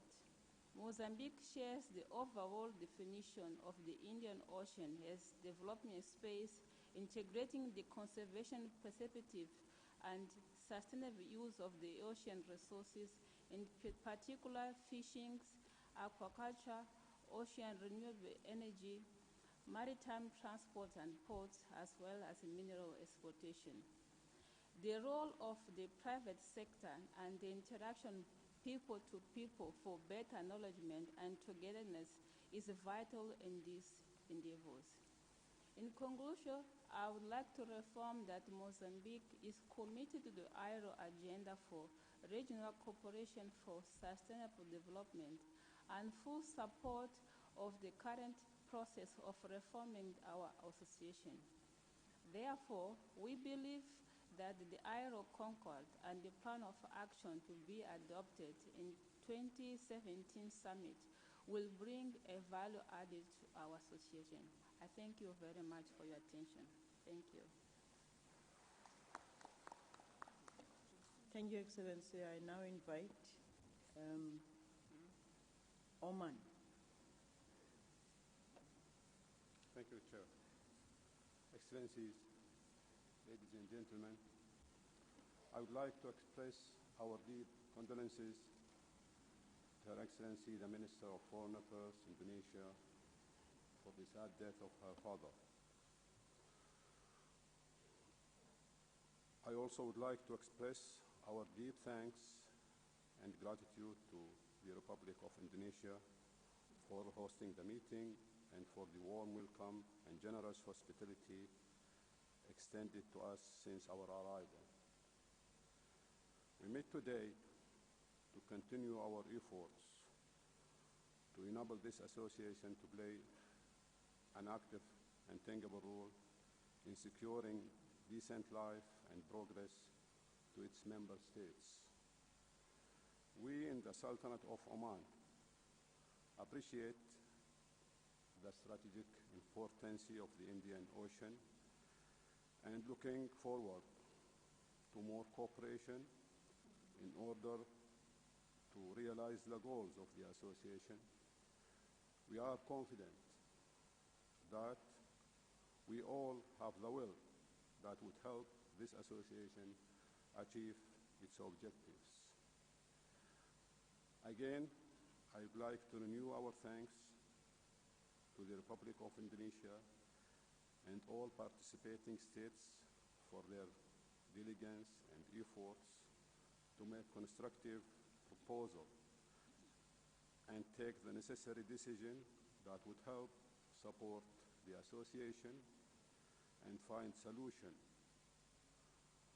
to the challenges facing us all. Thank you, Madam Chair. Thank you, Excellency.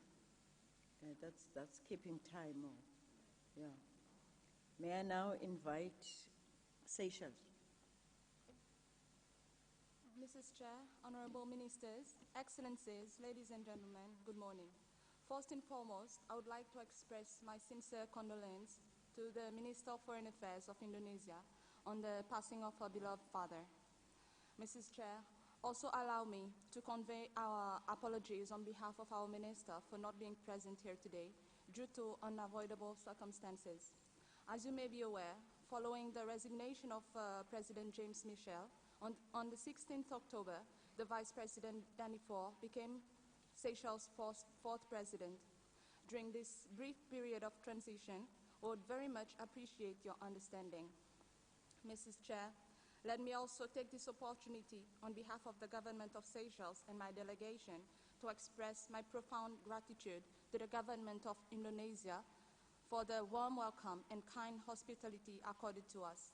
It is truly a great pleasure to be among you here in this beautiful Bali. We will also like to commend the Secretariat for their hard work and dedication towards rendering our meeting possible. As the iora nears its 20th anniversary, it is heartening to note the great progress the organization has made in these past years. Today, as we prepare for our first iora summit, it is without a doubt marking a true testament of our ambition. The event, which will bring together heads of states and governments, will give iora more relevance on the world stage and propel it into a new era. The adoption of the blue economy concept has been a key point in pursuit of economic diversification and growth. The importance of marine and coastal resources cannot be overlooked, as it offers boundless opportunities. The need to promote blue economy as a key area needs to be emphasized. With that in mind, we urge member states, dialogue partners, to cooperate closely on this new initiative. Mrs. Chair, Seychelles welcomes the emphasis being put on women empowerment. Following the successful meeting on women economic empowerment, which took place in Seychelles in August 2015, we are delighted to see continuity and the endeavor being applied in pursuing results in this domain. Ladies and gentlemen, with all that being said, Seychelles acknowledges that we are far from reaching our objective. It is imperative that we continue to work closely together. In today's globalized world, no country, big or small, can achieve meaningful and sustainable socioeconomic development by practicing isolationism. The world economy has become interlinked and countries are interdependent. It is essential that we nurture a great sense of regionalism within the Indian Ocean Rim that can become a catalyst for further growth. It is our belief that such cooperation will help our organization in achieving our common objective and engenders concrete outcomes within the 6 priority areas and 2 cross-cutting areas of cooperation. To conclude, Seychelles would like to reaffirm its commitment to work closely with the Secretariat, the Member States, all our dialogue partners and stakeholders in our joint efforts to achieve sustainable economic growth and development in the Indian Ocean. On that note, I would like to wish you all fruitful deliberation. I thank you, Chair. Thank you very much. Thank you very much, Excellency. May I now call on Somalia?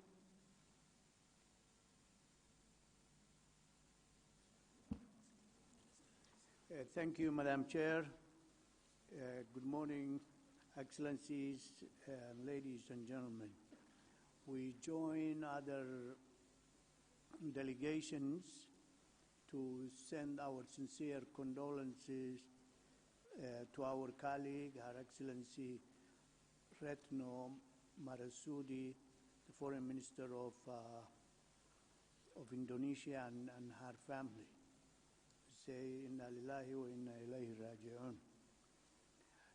And we also want to thank the government of Indonesia for the generous hospitality that's afforded to our delegation. Today is an important day for Somalia after being away from this group of important nations for over 20 years. It's enormous pleasure that I formally signed the Federal Republic of Somalia into the Indian Ocean Rim Association family of nations today. IOR member states are not only connected by the Indian Ocean, but by history and the firm understanding of modern partnership and collective action for progress. The key policy priorities of IOR, which include maritime safety and security, trade and investment, facilitation, fisheries management, the blue economy and knowledge sharing, but to name a few, are fundamental to the Somalia's development. As a member state, we seek to both contribute and benefit from this partnership with IORA to advance Somalia's great economic potential both at sea and inland. Somalia already enjoys a strong partnership with almost all of the IOR member states. Through our membership, we endeavor to strengthen further while establishing and nurturing new relationships with other valuable partners. Given that Somalia is in a post-conflict state and that our government is truly committed to investment-led development, IOR membership presents a great opportunity to connect aspirations and entrepreneurship among member states. Maritime safety and security is paramount to international trade, especially among the IOR member states. Safety and security at the sea is central to trade, investment, facilitation, fisheries management, the blue economy, tourism, and cultural exchange. We therefore are proud that there has been no recorded piracy off the coast of Somalia in the past 3 years, thanks to the efforts of the government of Somalia and our partners at sea and inland. Furthermore, the contribution of science, technology, and academia, especially where the knowledge is shared, meaningfully has the potential to provide a unique opportunity for capacity building, effective knowledge sharing for the betterment of our nations and people's prospects. Excellency and ladies and gentlemen, the government of the Federal Republic of Somalia is committed to empowering the principles of the OIR chapter which we have signed today. These principles are built on partnership. A common endeavor is the roadmap for more interconnected, interdependent, and prosperous Indian Ocean region. Therefore, our government will work with other IORA members through a different mechanism to bring these principles and our common ambitions to fruition. Through our membership of OIRA, in partnership with the member states, we want to ensure that we all benefit from our great opportunities afforded by the resource-rich and beautiful nation of Somalia. I thank you very much. Thank you, Excellency. May I now invite Singapore. Welcome, Your Excellency. I was just allowing you time to catch your breath. Thank you very much. Your Excellency, distinguished guests, ladies and gentlemen, allow me to convey my deepest condolences to Her Excellency Ibu Retno on the passing of her beloved father.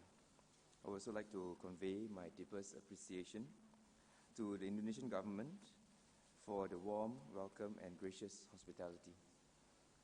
I would like to thank Indonesia for its leadership and initiative in drafting the iora Concord.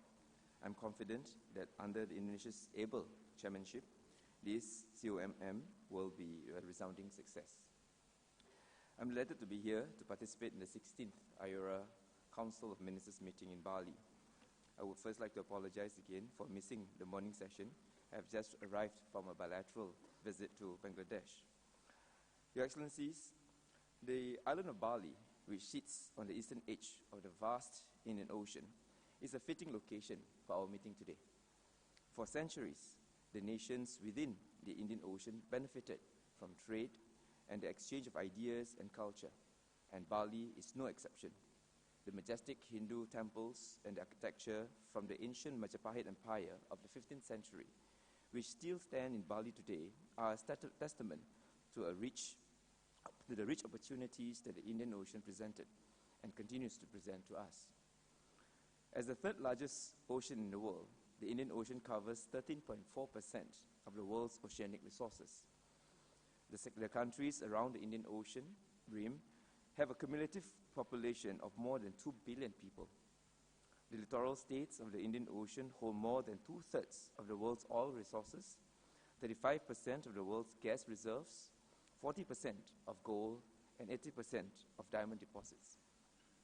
The Indian Ocean is also home to some of the world's most important sea lanes that feed some of Asia's largest economies.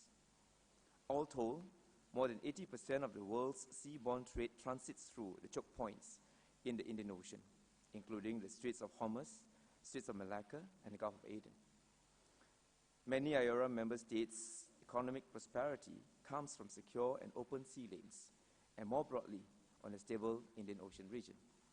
Therefore, regional cooperation in the Indian Ocean region is even more important in the face of the fragile state of the global economy. Earlier this month, the International Monetary Fund, or IMF, announced that its forecast for global economic growth this year was just 3.1%.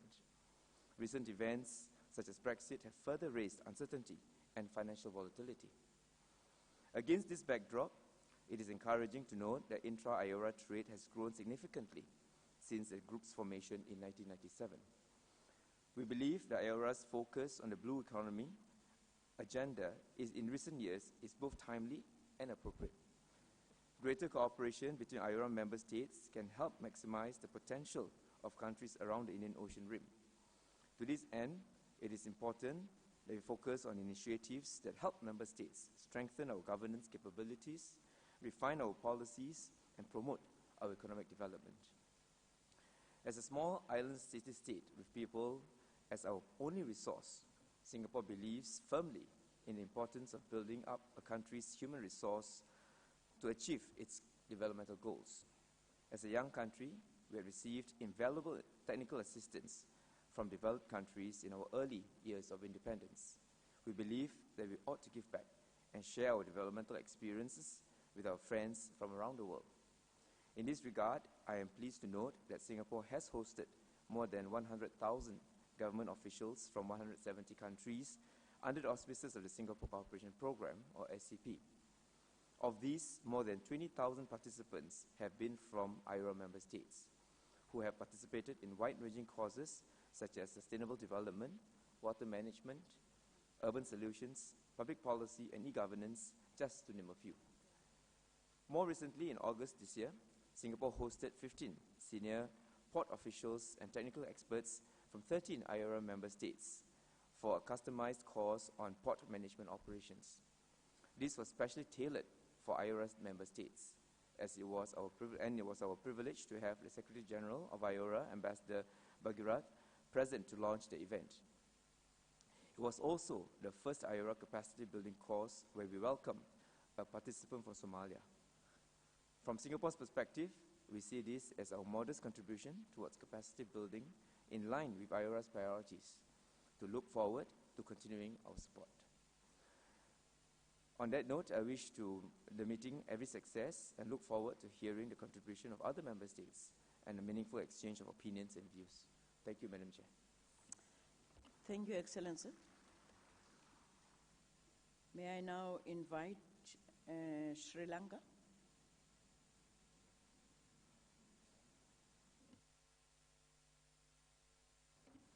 IORA, distinguished delegates, ladies and gentlemen, it is indeed a great pleasure to be present here at the 16th ministerial meeting of IORA in the idyllic island of Bali. However, it was with great sadness we learned of our hosts, the passing away of our host's beloved father a little while ago. Let me take this opportunity to extend my deepest condolences to Honorable Ratna Masudi, on the passing away of her father. Ladies and gentlemen, we are also confident that the meeting today will be fruitful and would take us closer to our common objectives and collective vision for iora under the effective and able leadership of Indonesia. The contribution made by the previous chairs is much appreciated, while the Secretary General and his staff also deserve our appreciation for their efforts. I'm also pleased to have just signed iora MOU on coordination in search and rescue services in the Indian Ocean region. Your Excellencies, notable progress has been made during the past year in the areas of the blue economy, women's economic empowerment, and institutional strengthening of iora. On this occasion, I wish to share a few thoughts on some matters which are of interest to the iora member states. Naturally, in a direct line from the south of Sri Lanka to the Antarctic, there is little land but a vast ocean. The blue economy has emerged as a sector of seminal importance to iora members, including Sri Lanka. The ocean-based resources in the Indian Ocean are amongst the greatest assets we possess, and blue economy-related initiatives have the potential to tremendously uplift the economic conditions of our people. Therefore, the establishment of the Center of Excellence on Ocean Sciences and Environment in Sri Lanka is timely. Although not fully functional yet, this center would build capacities of the associated institutions and specialist experts in the region and serve as a knowledge hub.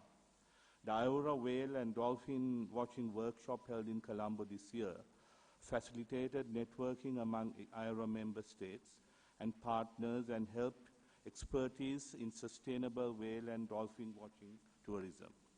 We also look forward to the participation of all iora members at the second water working group meeting and ocean forecasting workshop to build capacity for Indian Ocean operational system in Colombo on the 15th to the 18th of November. Vast changes have taken place across the political spectrum in Sri Lanka with the establishment of the National Unity Government 20 months ago in 2015. Outreach and engagement remain the hallmark of our new foreign policy, and Sri Lanka remains open to international trade, offering an investor-friendly atmosphere and encouraging foreign direct investment aimed at achieving greater integration into the world economy. Distinguished delegates, we look forward to the first iora summit in Indonesia in March next year, commemorating also the 20th anniversary of this association. We step forward in confidence aiming to further strengthen iora's role as a dynamic forum in maritime safety and security, trade and investment, facilitation, tourism and culture, academic science and technology, fisheries and disaster risk management, among others. We need to measure progress and chart a course for a more dynamic, action-oriented regional collaboration. We believe that the Concord should be a visionary document with the action plan providing concrete initiatives. Sri Lanka wishes to see iora moving into a new era of dynamism. Accordingly, we must take collective steps to ensure the security of the Indian Ocean, including the freedom of navigation, freedom of overflight, and adherence to international laws, enhance scientific and academic cooperation, protect, preserve, and use sustainably the valuable ocean resources guided by international law, enhance preparedness to deal with ocean-based disasters and unassessed impact of climate change on ocean weather, establish mechanisms for development finance, expand and broad-base iora's partners for more intense and meaningful cooperation. As iora is at the threshold of its 20th anniversary, it is timely that a process be set in motion with a view to setting up a new vision to chart the organization's future. This should include engaging our dialogue partners more constructively and exploring mechanisms to encourage more interaction and participation. Excellencies, ladies and gentlemen, I also look forward to a constructive dialogue and greater interaction on the ways and means to further strengthen iora, assess its place in the network of international organizations, and the possibilities of greater engagement for the mutual benefit of all the member states with renewed optimism and vigor. Sri Lanka will continue to play its part in taking iora forward into a new era of dynamism. I thank you. Thank you, Excellency. May I now invite Tanzania and also remind colleagues of time, please. Tanzania.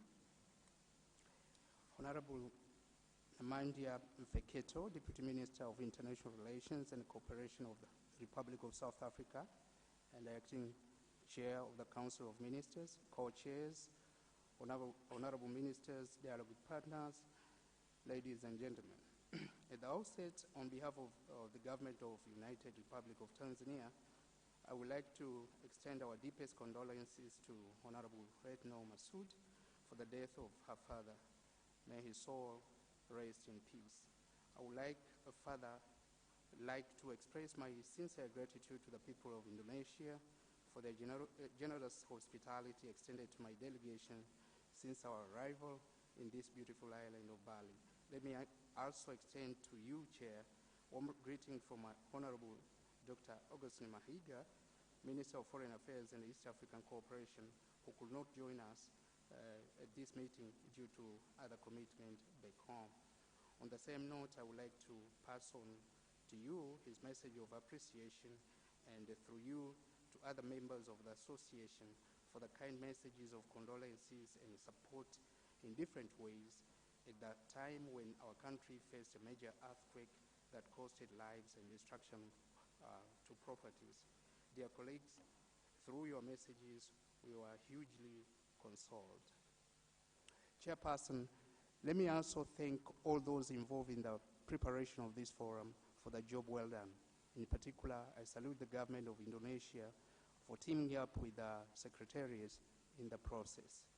Chairperson, as you may recall, during the 15th Council of Ministers meeting held in Padang, Indonesia, my government had proposed to host a workshop on development of regional strategy to address sustainable management and development of fisheries resources in the Indian Ocean Rim region.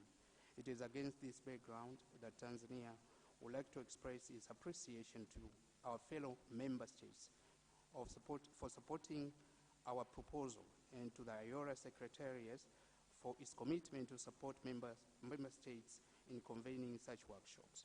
Further, Tanzania would like to extend an invitation to all member states to this workshop that is expected to be held in Zanzibar mid-September 2017. Chairperson, my government also intends to host a workshop under Phase 2 of iora Sustainable Development of Building Resilience of Women and Children in Disaster Risk Management. This pilot program will help to build foundation for the culture of resilience to disaster for elders, women, youth, and children during disasters. More details will be communicated through the Secretariat in due course. My government believes this is a very important workshop where Tanzania and other member states stand to gain and learn, especially after the earthquake in Tanzania in September 2016, which caused adverse effects. Chairperson, as we are winding up preparation for iora 20 years anniversary, Tanzania is confident that adoption of the Council of the Concord will enable planning for the association's future strategic vision, as well as advance forward objective of the association. I wish to call upon all members to continue cooperating to enhance balanced economic growth for iora.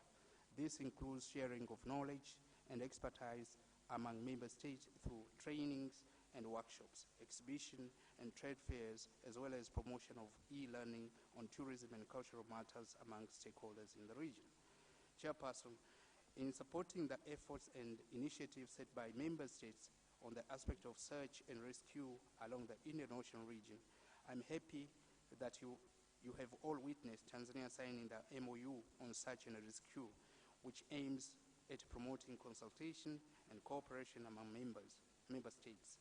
This is a very significant aspect in the region, especially since one of the objectives of the association is to facilitate joint technology development, dissemination, and commercialization among member states. Chairperson, Tanzania reaffirms its commitment to foster trade and investment with the iora member states. Our country has a lot to offer to investors from across the world in general and iora member states in particular. We look forward to working closely with member states and the Secretariat in advancing the association's development agenda. Chairperson, as I conclude, let me once again thank the government of Indonesia for its noble tradition of generosity and courtesy to its guests. With these few remarks, I wish the meeting successful deliberation. Thank you all for your kind attention, and asanteni sana. Thank you, Excellency. May I now invite Thailand? Your Excellency, Madam Chair, Mr. Secretary General of iora, Excellencies, distinguished delegates, I would like to convey the deep condolences from the Minister of Foreign Affairs of Thailand to Her Excellency Foreign Minister Retno Marsudi of Indonesia for the loss of her father this morning. And on behalf of the Ministers of Foreign Affairs of the Kingdom of Thailand, I wish to convey his sincere regrets for not being able to attend this important meeting. With the recent passing of His Majesty King Bhumibol Adulyadej, Thailand is currently in a state of mourning. Allow me to express our heartfelt appreciation to all the expression of condolences and support extended to us during this difficult period of all Thais. Madam Chair, I would like also to thank the Indonesian government for its leadership in hosting the 16th iora Council of Ministers meeting and its related meeting, and for the excellent arrangements and warm hospitality extended to the Thai delegation. Thailand values iora not only as dynamic grouping for promoting sustainable growth and inclusive development through the blue economy, but also as a unique framework that connects such a diverse membership from Australasia to Africa through the Indian Ocean. iora thus play a key role in enhancing multidimensional connectivity, commerce, maritime security, and sustainable development within the Indian Ocean and beyond. Our gathering here today is testament to a shared vision that reflects our desire and commitment to cooperate in enhancing the maritime economy in the iora region in a holistic and sustainable manner. Sustainable and inclusive development is at the core of our cooperation. Thailand commends the iora Secretariat for preparing the iora action plan in the 6 priority areas, as well as on the cross-cutting issues of women's economic empowerment and the blue economy. iora's diverse strengths and experiences, as well as wealth of knowledge that can be shared and exchanged, allow us to build on our internal strengths and learn from one another. In this context, Thailand also sees value in homegrown approaches to sustainable development. Thailand's own development has been guided by His Majesty King Bhumibol Adulyadej's sufficiency economy philosophy, or in short SEP, which aims to harmonize the economic, social, and environmental aspects of development, and is in line with the UN 2030 Agenda for Sustainable Development. Thailand is ready to cooperate with iora member states in achieving the SDGs, be it through our SEP for SDGs program, creative economy, SME, smart farmers, universal health coverage, or other areas of our expertise. We also strongly encourage enhanced engagement with iora's dialogue partners to further strengthen our cooperation in terms of capacity building. We welcome the initiatives of our dialogue partners in knowledge and expertise sharing on science, technology, and innovation, vocational education, the blue economy, and economic connectivity. As Thailand is situated between the Indian and Pacific Oceans, we place great importance on enhancing maritime connectivity through the greater utilization of our seaports. economic corridors, and special economic zones to bridge the two oceans. With our advantageous geographic location, we can provide the IRA region with valuable logistics corridor, as well as access to the Mekong sub-region comprising Cambodia, Laos, Myanmar, Vietnam, and China, which is one of the areas with the highest potential for trade and investment in ASEAN. Let us work on better linking our sub-regions together to make the IRA region a more seamless economic space that delivers on its greater economic potential. Thailand looks forward to the upcoming first IORA Leaders Summit in March next year in Indonesia, which will give IORA renewed momentum and constructively steer our dialogue towards a well-defined and bright future. In conclusion, together with IORA member states, dialogue partners, and observers, I am certain that IORA will continue to strengthen regional partnerships while generating sustainable and inclusive benefits for the Indian Ocean region and beyond. Thank you. Thank you, Excellency. May I now invite UAE? Thank you. Bismillah ar-Rahman ar-Rahim.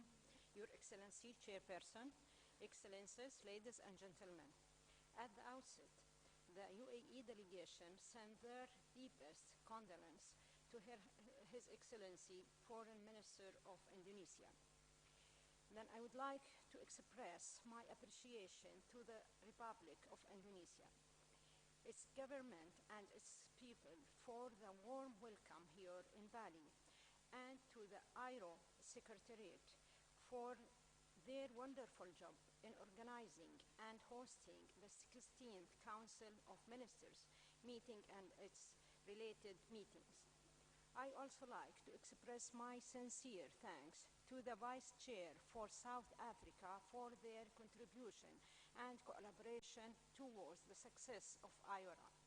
I believe Indonesia's chairmanship of the Indian Ocean Rim Association has been a successful one with the creditable action and initiatives to strengthen integration between member countries.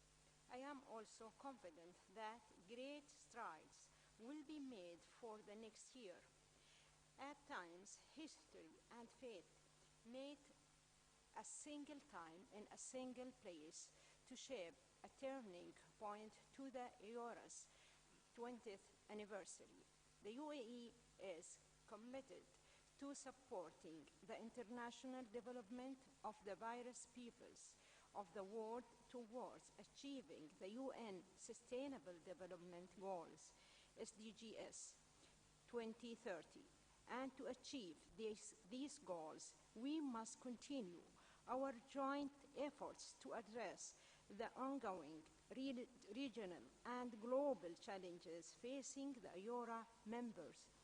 You are well aware that the world is going through crucial circumstances in terms of instability. The global challenges are immense, but so are the opportunities. These opportunities, however, must be grasped now more than ever, and we need to stay focused on maritime safety and security, disaster risk management, and fisheries management to tackle those challenges. We must continue to integrate and expand our cooperation in trade and investment, science and technology, tourism and cultural exchanges to achieve results, find solutions, and solve common problems. I would like to take this opportunity to express the UAE support for Indonesia's initiative towards an IORA Concord to be adopted at IORA Summit in March 2017 in Indonesia, and welcome the positive result of Second Economic and Business Conference, which was held in Dubai in April 2016 to further deepen intra-regional cooperation in Indian Ocean. Ladies and gentlemen, to ensure our prosperity, the UAE is committed to maintaining open sea lines of communication and enhancing safety and security in the Indian Ocean. Tackling international crimes of trafficking, piracy, and theft requires a combination of efforts and an understanding that suppressions, while necessary, is not sufficient. Those who commit illegal acts at sea are highly adaptable, increasingly sophisticated in their methods, and often well-organized, informed. Such challenges require cooperation not only among the region's governments, but also with private industry and international institutions. Aside from the field of security, the UAE is making great efforts to work with the international community in addressing the implications of climate change and the reduction of the severe harmful effects of this phenomena. We in the UAE have taken significant steps towards combating climate change by establishing the newly named Ministry of Climate Change and Environment, as well as joining the Paris Agreement on climate change, to be the first in the region to set a clean energy target and raised it from 24% to 27% by 2021. We are pleased to note that the UAE had co-hosted the second Blue Economy Summit with the Republic of the Seychelles in January 2016 as a part of Abu Dhabi Sustainability Week, one of the world's largest annual gatherings on sustainability and renewable energy, and we look forward to 2017 Abu Dhabi Sustainability Week, to which all iora members are cordially invited. Ladies and gentlemen, the UAE believes that the Indian Ocean Rim Association has a bright future, and we hope that the meetings held over recent days will help us to shape and strengthen initiatives across concrete action areas that will enable us to holistically and successfully meet our ambitious goals and aspirations. Thank you very much.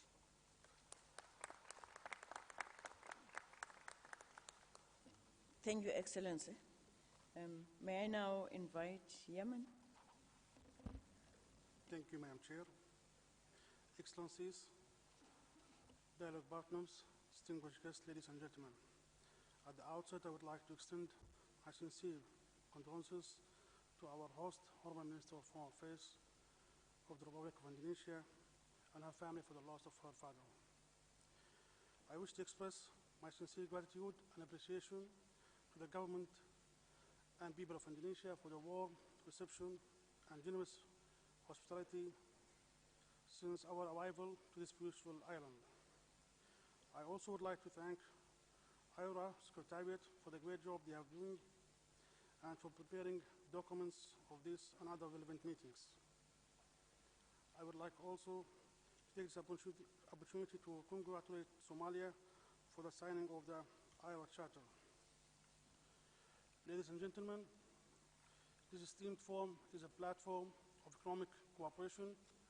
However, I believe, and you would agree with me, that economic cooperation cannot be achieved without political and security stability in all member states and to the region.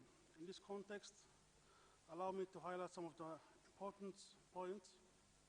It's unfortunate that this meeting comes in an extraordinary time where my country is passing through due to the conflict caused by the Houthi rebels, towards which my government has no choice but to defend its legitimacy and the interests of our people.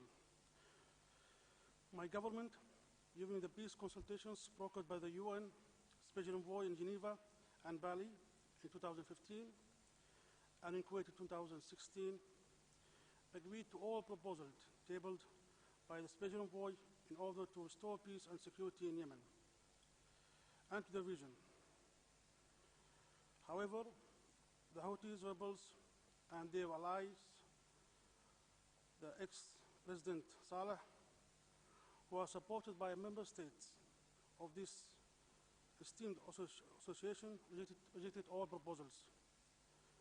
Unfortunately, this member state plays a very destructive and destabilizing role in defiance to the international law, UN Charter, and the iora fundamental principles, which stipulates, and I quote, cooperation within the framework of the association will be based on respect of the principles of sovereignty, equality, territorial integrity, political independence, non-interference in internal affairs, peaceful coexistence and mutual interest.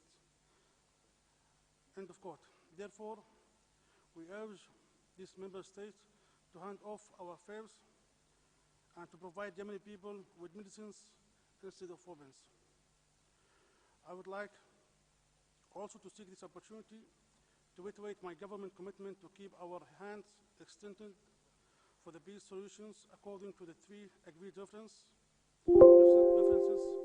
of our peace talks, which include the GCC initiative, national conference outcomes, and all relevant UN Security Council resolutions, including 2216. Ladies and gentlemen, Yemen attaches great importance to this association. Therefore, it hosted the 9th ministerial meeting of the association in June 2009 and participated in most of the meetings and activities organized by the association, despite the difficulties our relevant authorities faces due to the current situation.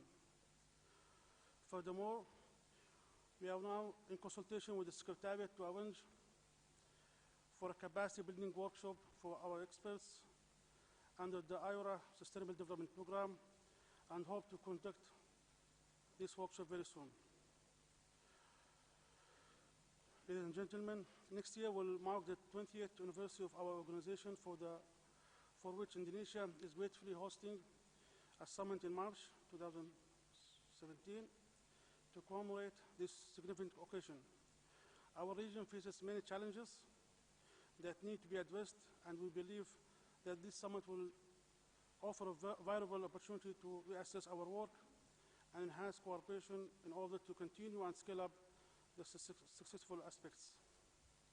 In conclusion, I urge all member states to provide every possible support to my government. Your support is very critical to us in this delicate juncture of our history.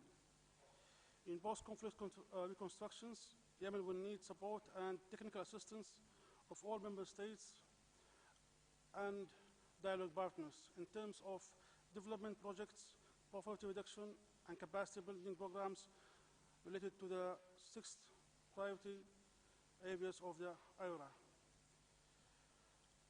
Finally, I will look forward to engage productively in this discussion during this session, and I wish you a very successful meeting.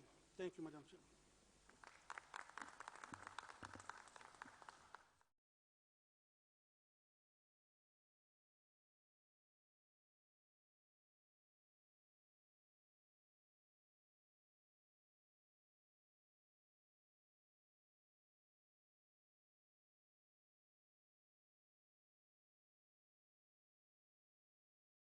Sad and untimely passing of her beloved father, our collective thoughts and prayers go out to Her Excellency and her family at this difficult time.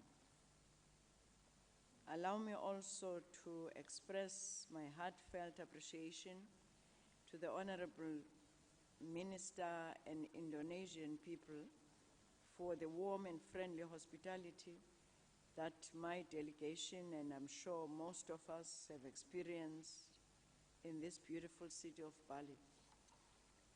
I would also like to extend the sincere apologies of Minister Maite Nkwana-Mashabane, who was unable to attend this council meeting because of critical regional security issues that made it impossible. However, Minister conveys her best wishes to all of you and reiterates our unwavering commitment to the Indian Ocean Marine Rim Association and to you as the Council. South Africa views the iora as the preeminent regional organization linking Africa, the Middle East, Asia, and Australia via the Indian Ocean. The geostrategic and increasing importance of the region cannot be overemphasized. Indeed, the association is at a critical time in its history as we prepare to celebrate 20 years of its existence in 2017, and as we seek to elevate its stature and consolidate its work program for the next decade and beyond. Excellencies, this is the last meeting before South Africa assumes the chair. I would like to express South Africa's continuing support and appreciation to Indonesia for its sterling leadership of the association thus far, especially in guiding us towards IORA's first Leadership Summit to commemorate the association's 20th anniversary. This will be a historic milestone and an unprecedented event that will elevate IORA to a higher level through the IORA Concord and its action plan into the next decade and beyond. As we prepare for the Leaders' Summit, we must prioritize the Concord as an outcome-based document worthy of our leaders' approval and implementation during and following our chairship. Excellency, Minister Kwana Mashabane is looking forward very much to welcoming you all to South Africa in 2017, when she will take up the chair. IORA should focus on important priority areas, and South Africa views the ocean economy as a strategic focus area for the foreseeable future. In this regard, our preliminary priorities include the ocean economy, promoting innovation, research and development, and a deepened and broadened interaction with the dialogue partners and regional organizations.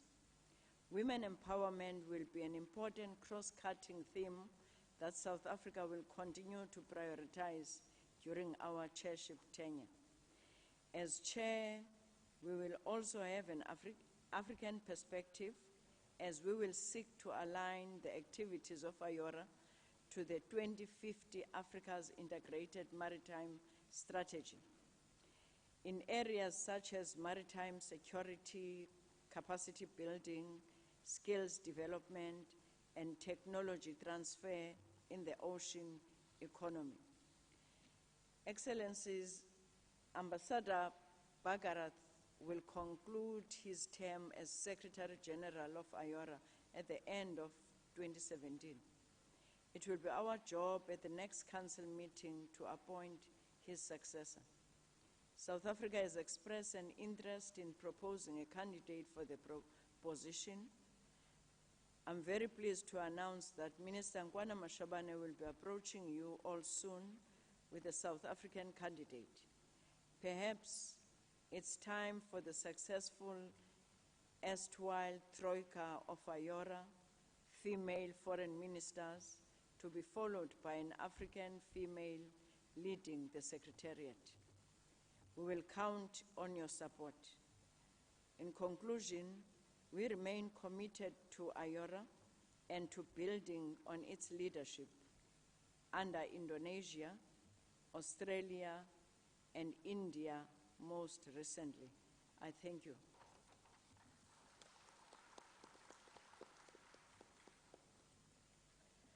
Thank you, Excellencies and distinguished guests.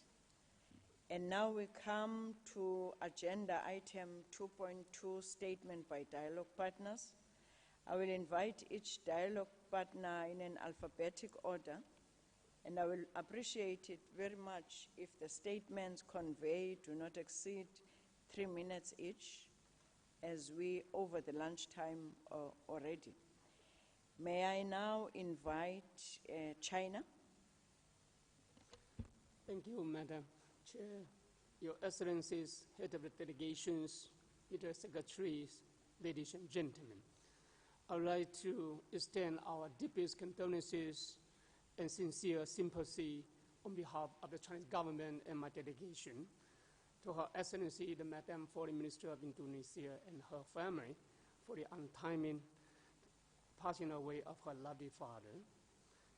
Madam Chair, let me take this opportunity to extend our sincere congratulations and high appreciation to the Indonesia government and iora Secretariat for the excellent organization of this meeting, and to extend our heartfelt thanks to the host for the warm reception accorded to the Chinese delegation.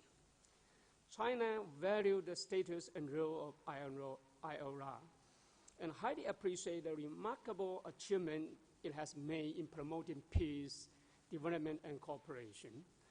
I would also like to express our special congratulations to the outcome of this productive and practical meeting, which has got ready the concord and the action plan for the summit next year.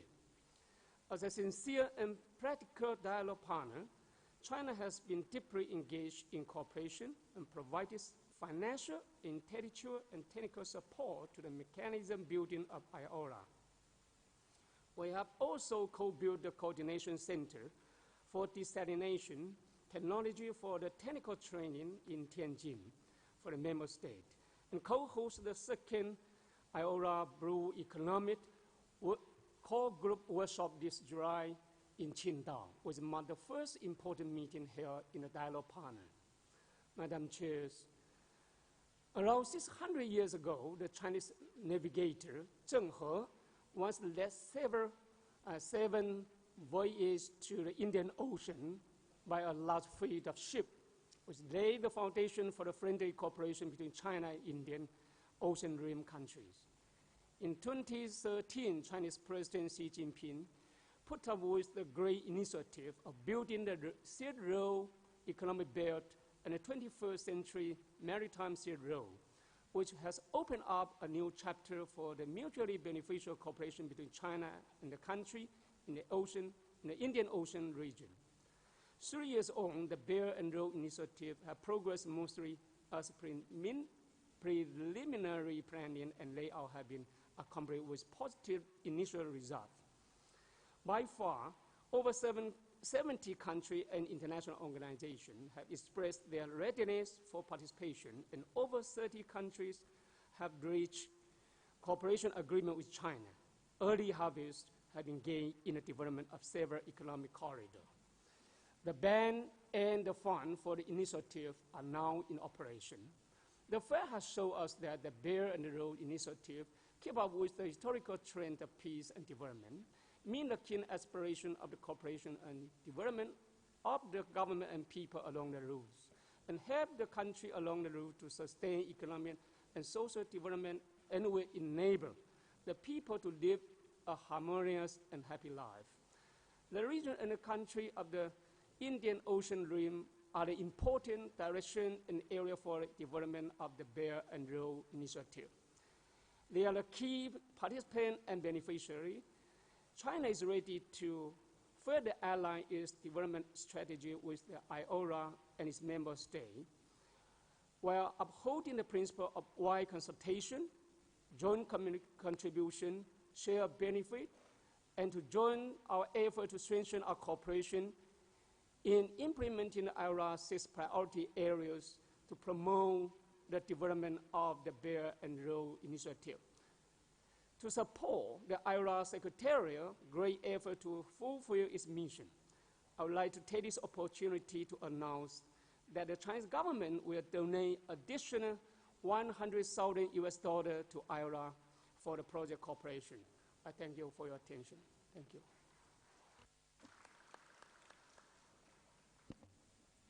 Thank you very much. Thank you very much, Excellency. May I now invite Egypt?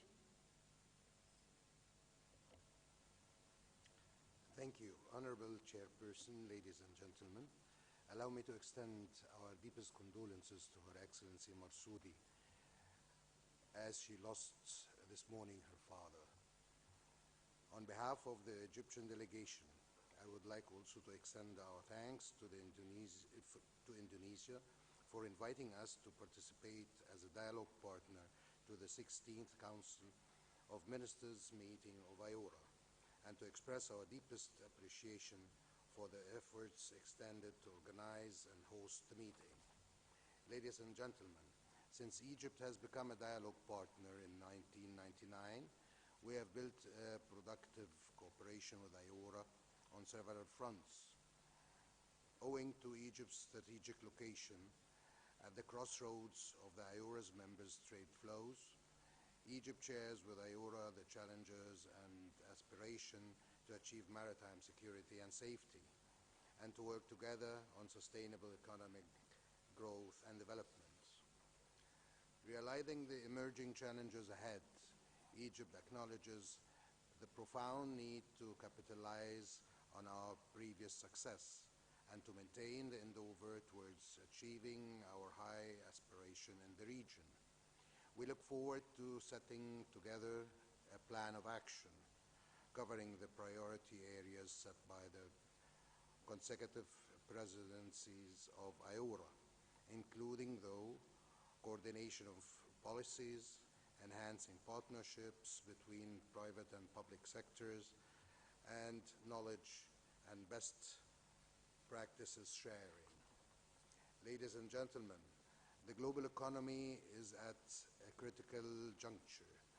We are witnessing a major transformation in the global patterns. Now challenges are emerging as well as opportunities.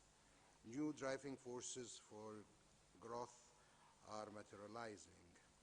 Innovation-led drivers are gaining more importance as the key determinants for prosperity of nations.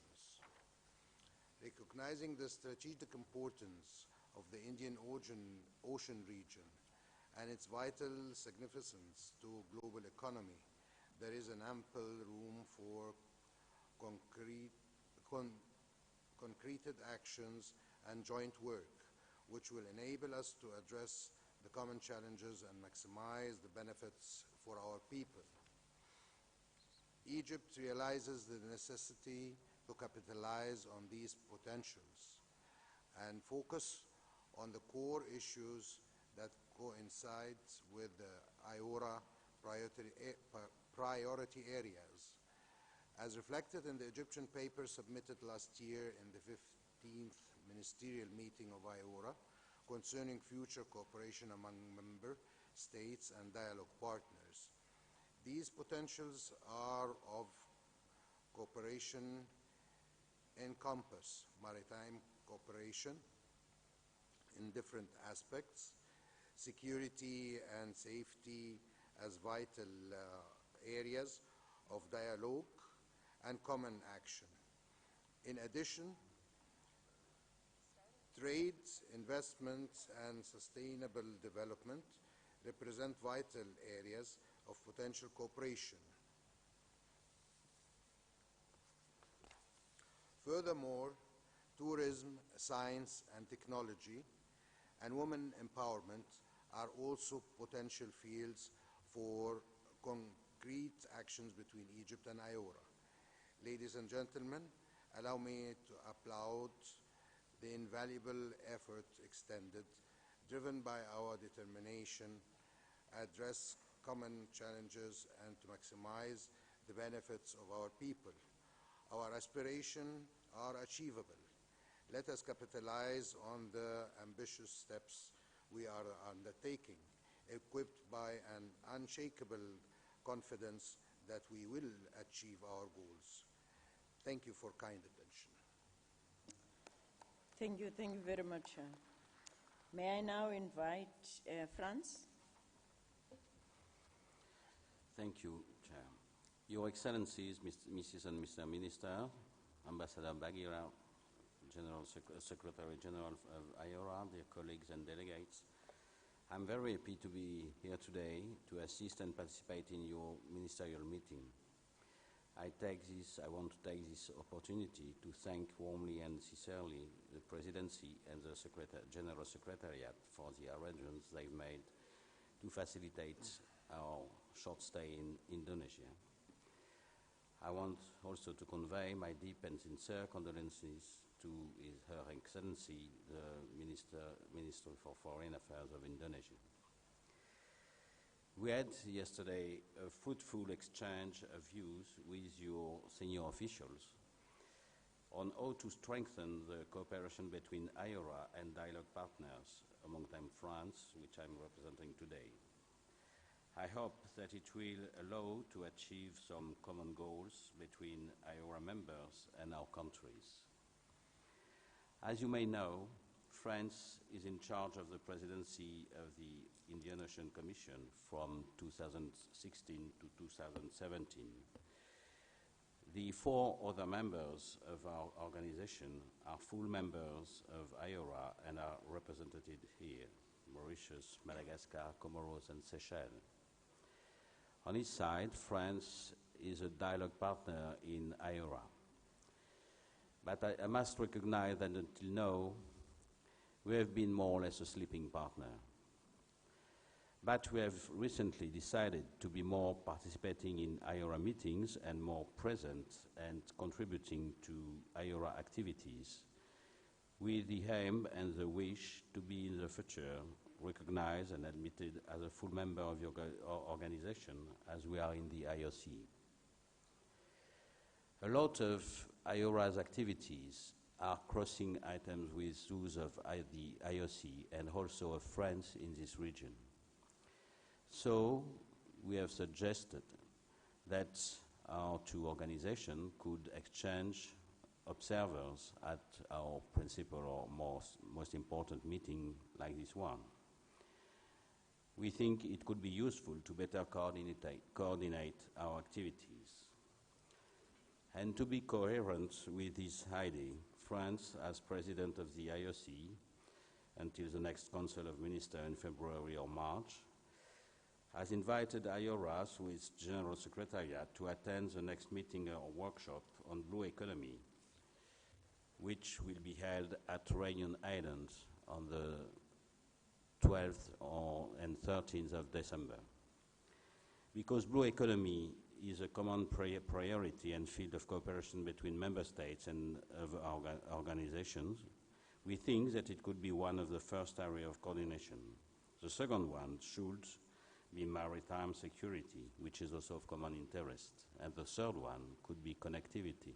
Maritime, aerial, and digital connectivity is in fact one of the main topics in the IOC agenda, like in IOR's one. I can assure and assume that France will be in the near future, as I have said, participating more actively in the activities led by IORA in these fields of common interest. And I hope this will help to achieve our common goals for this region, which are security, stability, economic and social development. Thank you for your attention. Thank you very much. May I now invite Germany? Thank you very much. I would like to extend our sincerest condolences to Her Excellency, the Minister of Foreign Affairs of the Republic of Indonesia, on the occasion of the demise of her father. Our thoughts are with her and her family in these difficult hours. I would like to thank also our Indonesian hosts for the invitation to this wonderful island of Bali and for the excellent organization of our proceedings. It is my very special pleasure to convey to you the best wishes of German Minister of Foreign Affairs, Frank-Walter Steinmeier. You know that only last year Germany was admitted to IORA as a dialogue partner, and this gives me the opportunity to in particular extend my gratitude to the chair, to the member states, and also to the Secretariat for your support in making this happen. We are looking forward to this cooperation. Ladies and gentlemen, trade, commerce, and investment, and of course people-to-people exchanges link the Indian Ocean nations together. and they increasingly link the Indian Ocean to the rest of the world. The Indian Ocean enjoys a central geopolitical position for numerous reasons. Its natural resources, the growing importance of its ports and shipping lanes for international trade and logistics, the rise of significant regional and global players engaging in the region, but also mounting environmental risks to coastal economies and communities, in particular because of the challenges of climate change. Germany is convinced that cooperation and regional integration in the Indian Ocean, as in other regions of the world, is a key element in maintaining peace and in meeting the economic and environmental challenges faced by the countries of your region. The interconnectedness of your futures is mirrored by many connections in your past. Your joint efforts in iora are deeply and securely rooted in a strong common heritage, an inter-maritime network of cultural and trade contacts that has existed for centuries. Beyond our own roots in Europe, Germany is an open, outward-looking trading nation with worldwide connections and therefore closely linked to the nations of the Indian Ocean. We also believe that we can make a contribution to your efforts to meet the challenges of the future due to our commitment to and due to the experience in areas such as maritime security and blue economy. We also offer strong expertise in fields as diverse as offshore wind technology, fisheries management, support for small and medium-sized enterprises, sustainable tourism, and 21st century port infrastructure. Distinguished delegates, a multilateral organization like iora needs a strong secretariat to coordinate initiatives and activities of its member states and its various bodies to channel information and to optimize cooperation. With the growing importance of iora as a regional organization and the rapidly increasing number of activities, it will be necessary to make sure that the Secretariat retains and enhances its organizational and human resource capacities. Therefore, Germany would like to offer capacity building to the iora Secretariat. Our proposal is based on positive experiences in our cooperation with other bodies such as the ASEAN Secretariat in Jakarta or the Nile Basin Initiative Secretariat. We are convinced that with such additional support for its Secretariat, iora will be a stronger organization for the benefits of its member states and the people of the Indian Ocean region. Ladies and gentlemen, Germany shares your vision of the Indian Ocean as a region of peace and prosperity. We are proud to be a dialogue partner of the Indian Ocean Rim Association, and we look forward to enhancing and increasing this cooperation in the future. Thank you very much. Thank you very much. May I now invite Japan? Thank you, Madam Chair. Madam Chair, Madam Co-Chair, Honorable Secretary General of iora, distinguished ministers, excellencies, ladies and gentlemen.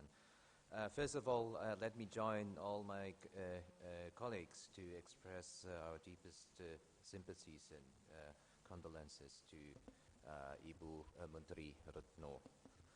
And on behalf of the government of Japan, I also would like to congratulate the people and government of Indonesia for the successful holding of the 16th meeting of the Council of Ministers of iora, and express my deep gratitude for the warm hospitality.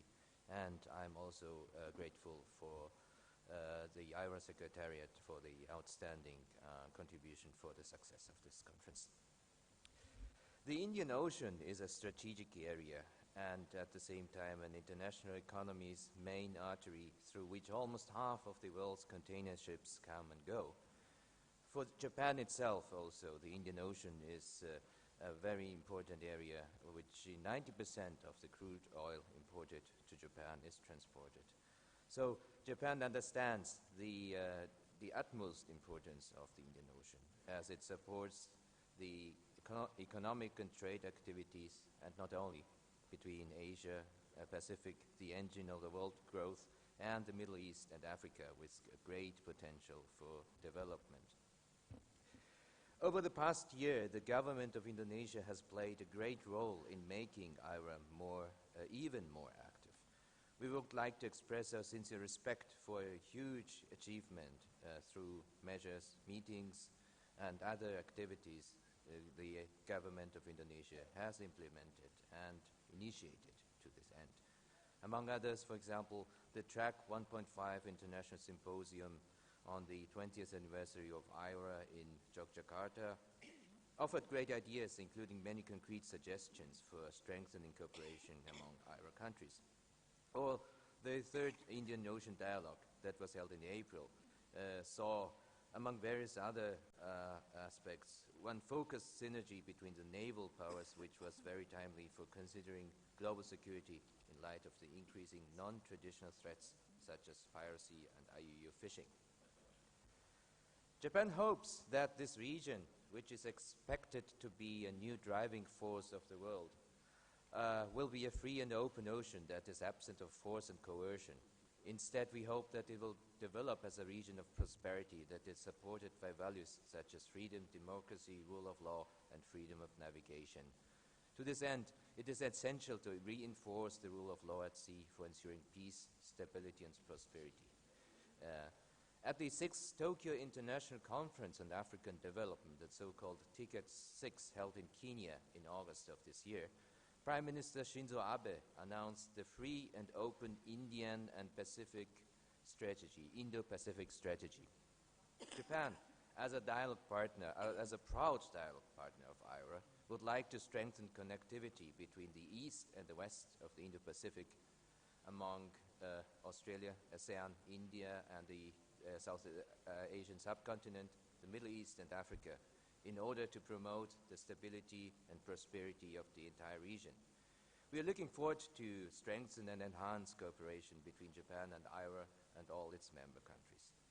I would like to conclude my speech by expressing my firm confidence that this meeting would present an opportunity for IORA to make even a strong leap forward and would enhance mutual understanding and ties between the member states and the dialogue partners. Thank you very much. Terima kasih.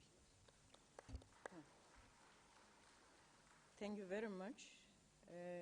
May I now invite UK? Thank you, Madam Chair.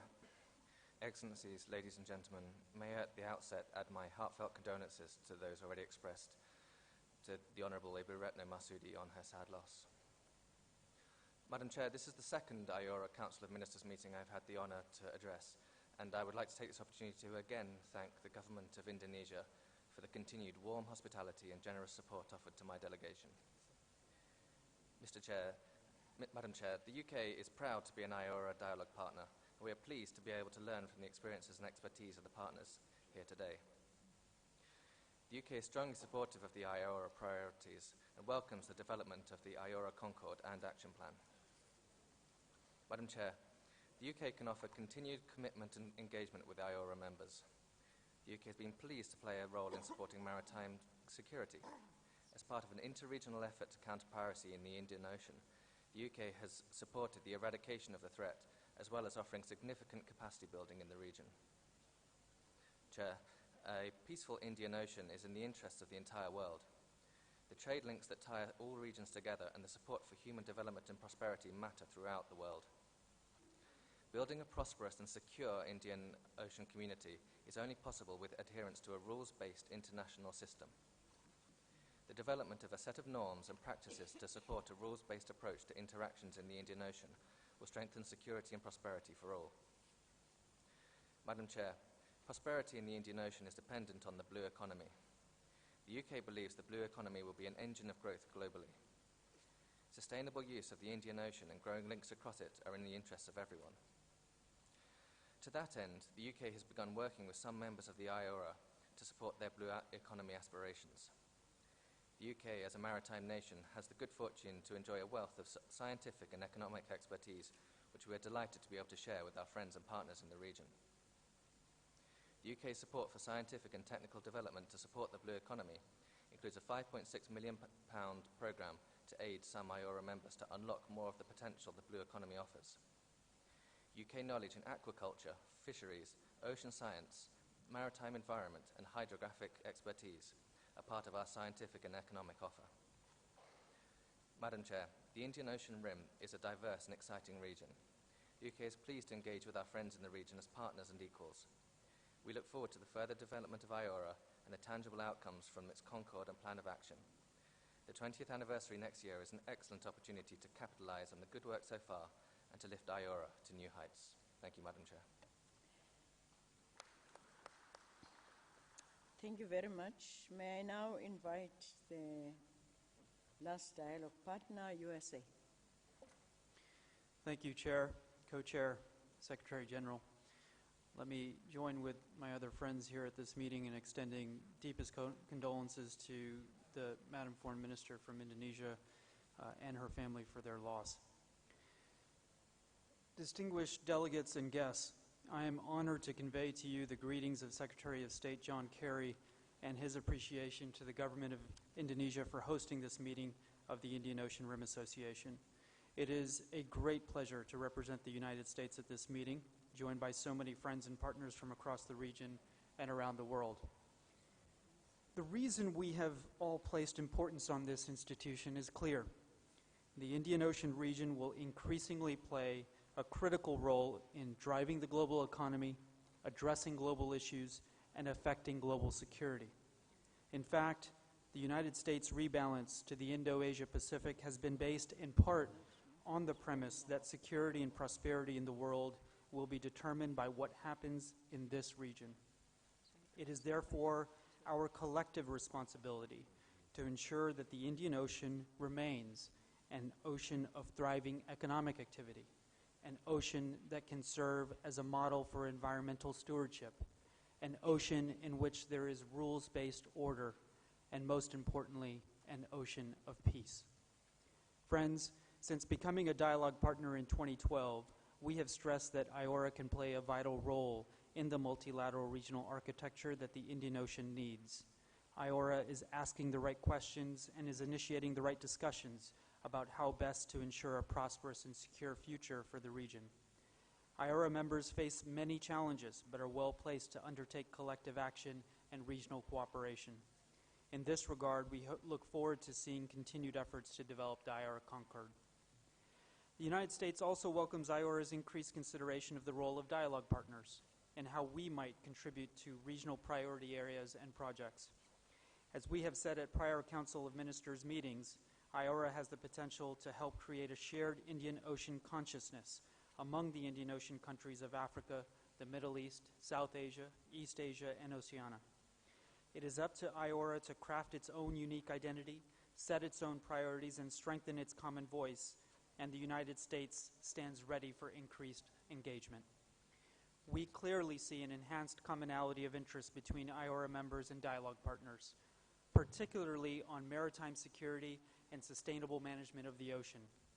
Friends, with respect to security, we face significant continuing challenges. Among these are illicit trafficking of drugs, wildlife, weapons, and not least the terrible tragedy of human trafficking, all of which require a determined and coordinated response. Transnational terrorism also remains a persistent and pernicious threat, and it is our shared responsibility to counter this threat, particularly the movement's messaging and financing of foreign terrorist fighters. We urge members and dialogue partners to continue their support to existing bilateral and multilateral mechanisms to counter transnational threats and explore new avenues for cooperation. With respect to ocean management, just last month, many iora members joined Secretary Kerry in Washington for the Our Ocean Conference, which highlighted ocean conservation and economic challenges facing all nations, as well as offering opportunities for greater collaboration to meet these challenges. A key initiative of that conference was the Safe Ocean Network, which seeks to strengthen all aspects of the fight against illegal fishing. The conference also stressed the importance of developing the blue economy in accordance with science-based conservation and sustainable management of ocean and coastal resources and ecosystems. Let me conclude by encouraging iora to think expansively about not just its regional role, but its global role. Last year, the United States welcomed iora's observer status at the United Nations. We believe that a key part of strengthening iora as an institution means strengthening its voice at other forums. As the Indian Ocean's region's position in the global economy continues to expand, so too will its political voice. We believe iora can play a role not only as a place to express that voice, but as a place to shape it. Thank you very much. Thank you very much. Excellencies, ladies and gentlemen, now that we have listened to all statements from member states and dialogue partners. I would like to invite all delegates for lunch. We will resume the meeting at 2 o'clock. We're supposed to be here 1:30, but we're supposed to break at 12, so we're cutting 30 minutes. We'll review at 2 o'clock. I would also like to remind you that the next session is closed for dialogue partners. The meeting is adjourned. Thank you very much.